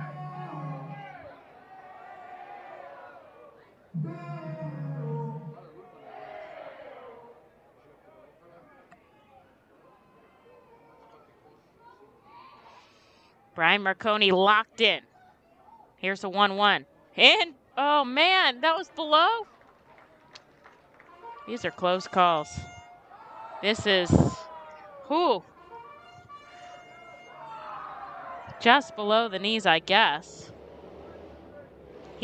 Valero likes him on the inside corner, not so much on the outside corner.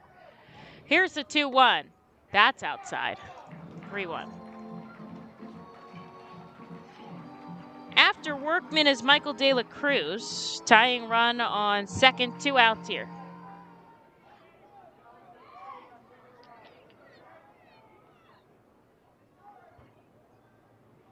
(3-1) outside, ball 4, and Workman's going to get a free pass down to first.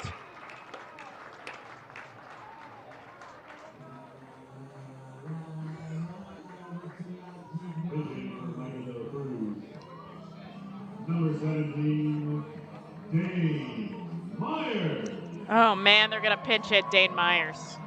That's the move. That's the right call by Erie. But you hope that he doesn't have the rhythm today. He had the day off on the bench. Tying run on second, go-ahead run on first. Marconi has 2 outs here and a 1-run lead to preserve in the bottom of the ninth. The first pitch is inside. Bryant, 12 saves this season.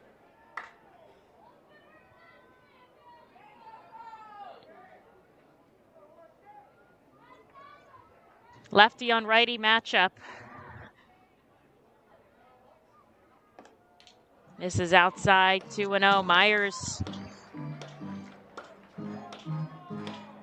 0 for 3 yesterday, was hit by a pitch. He had that big home run on Friday night that won the game for Erie. Reading 5, Erie 4. 2 on, 2 out for Marconi. 2-0 hits the inside corner. Okay, so Valero likes that inside corner.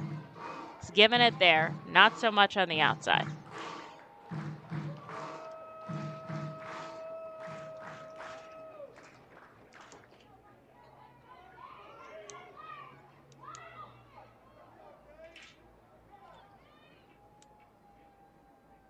Two-one. Hits the inside corner again. Likes that inside corner. Myers, 2 balls and 2 strikes, shaking his head at that call by Valero. Brian Marconi with a 5-4 lead. Naporti on second, Workman on first. 2 outs here in the bottom of the ninth. Reading trying to snap an 8-game losing streak. Here's the 2-2. Fouled back, will go again. Everybody is on the edge of their seats, me included.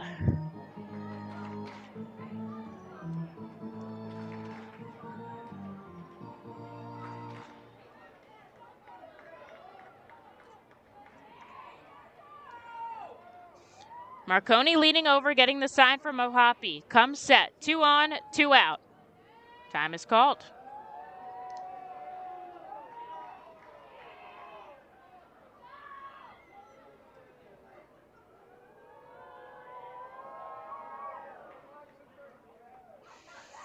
Two on, 2 out. Bottom 9. Here's the 2-2. Strike 3. The Fightin' Phils snap an 8-game losing streak. They win 5-4 over the Erie SeaWolves. And Logan Ohapi, a big hug to Brian Marconi. It feels good. I didn't even do anything, and it feels good. Take a bus ride home happy. Head back to First Energy Stadium. Good day.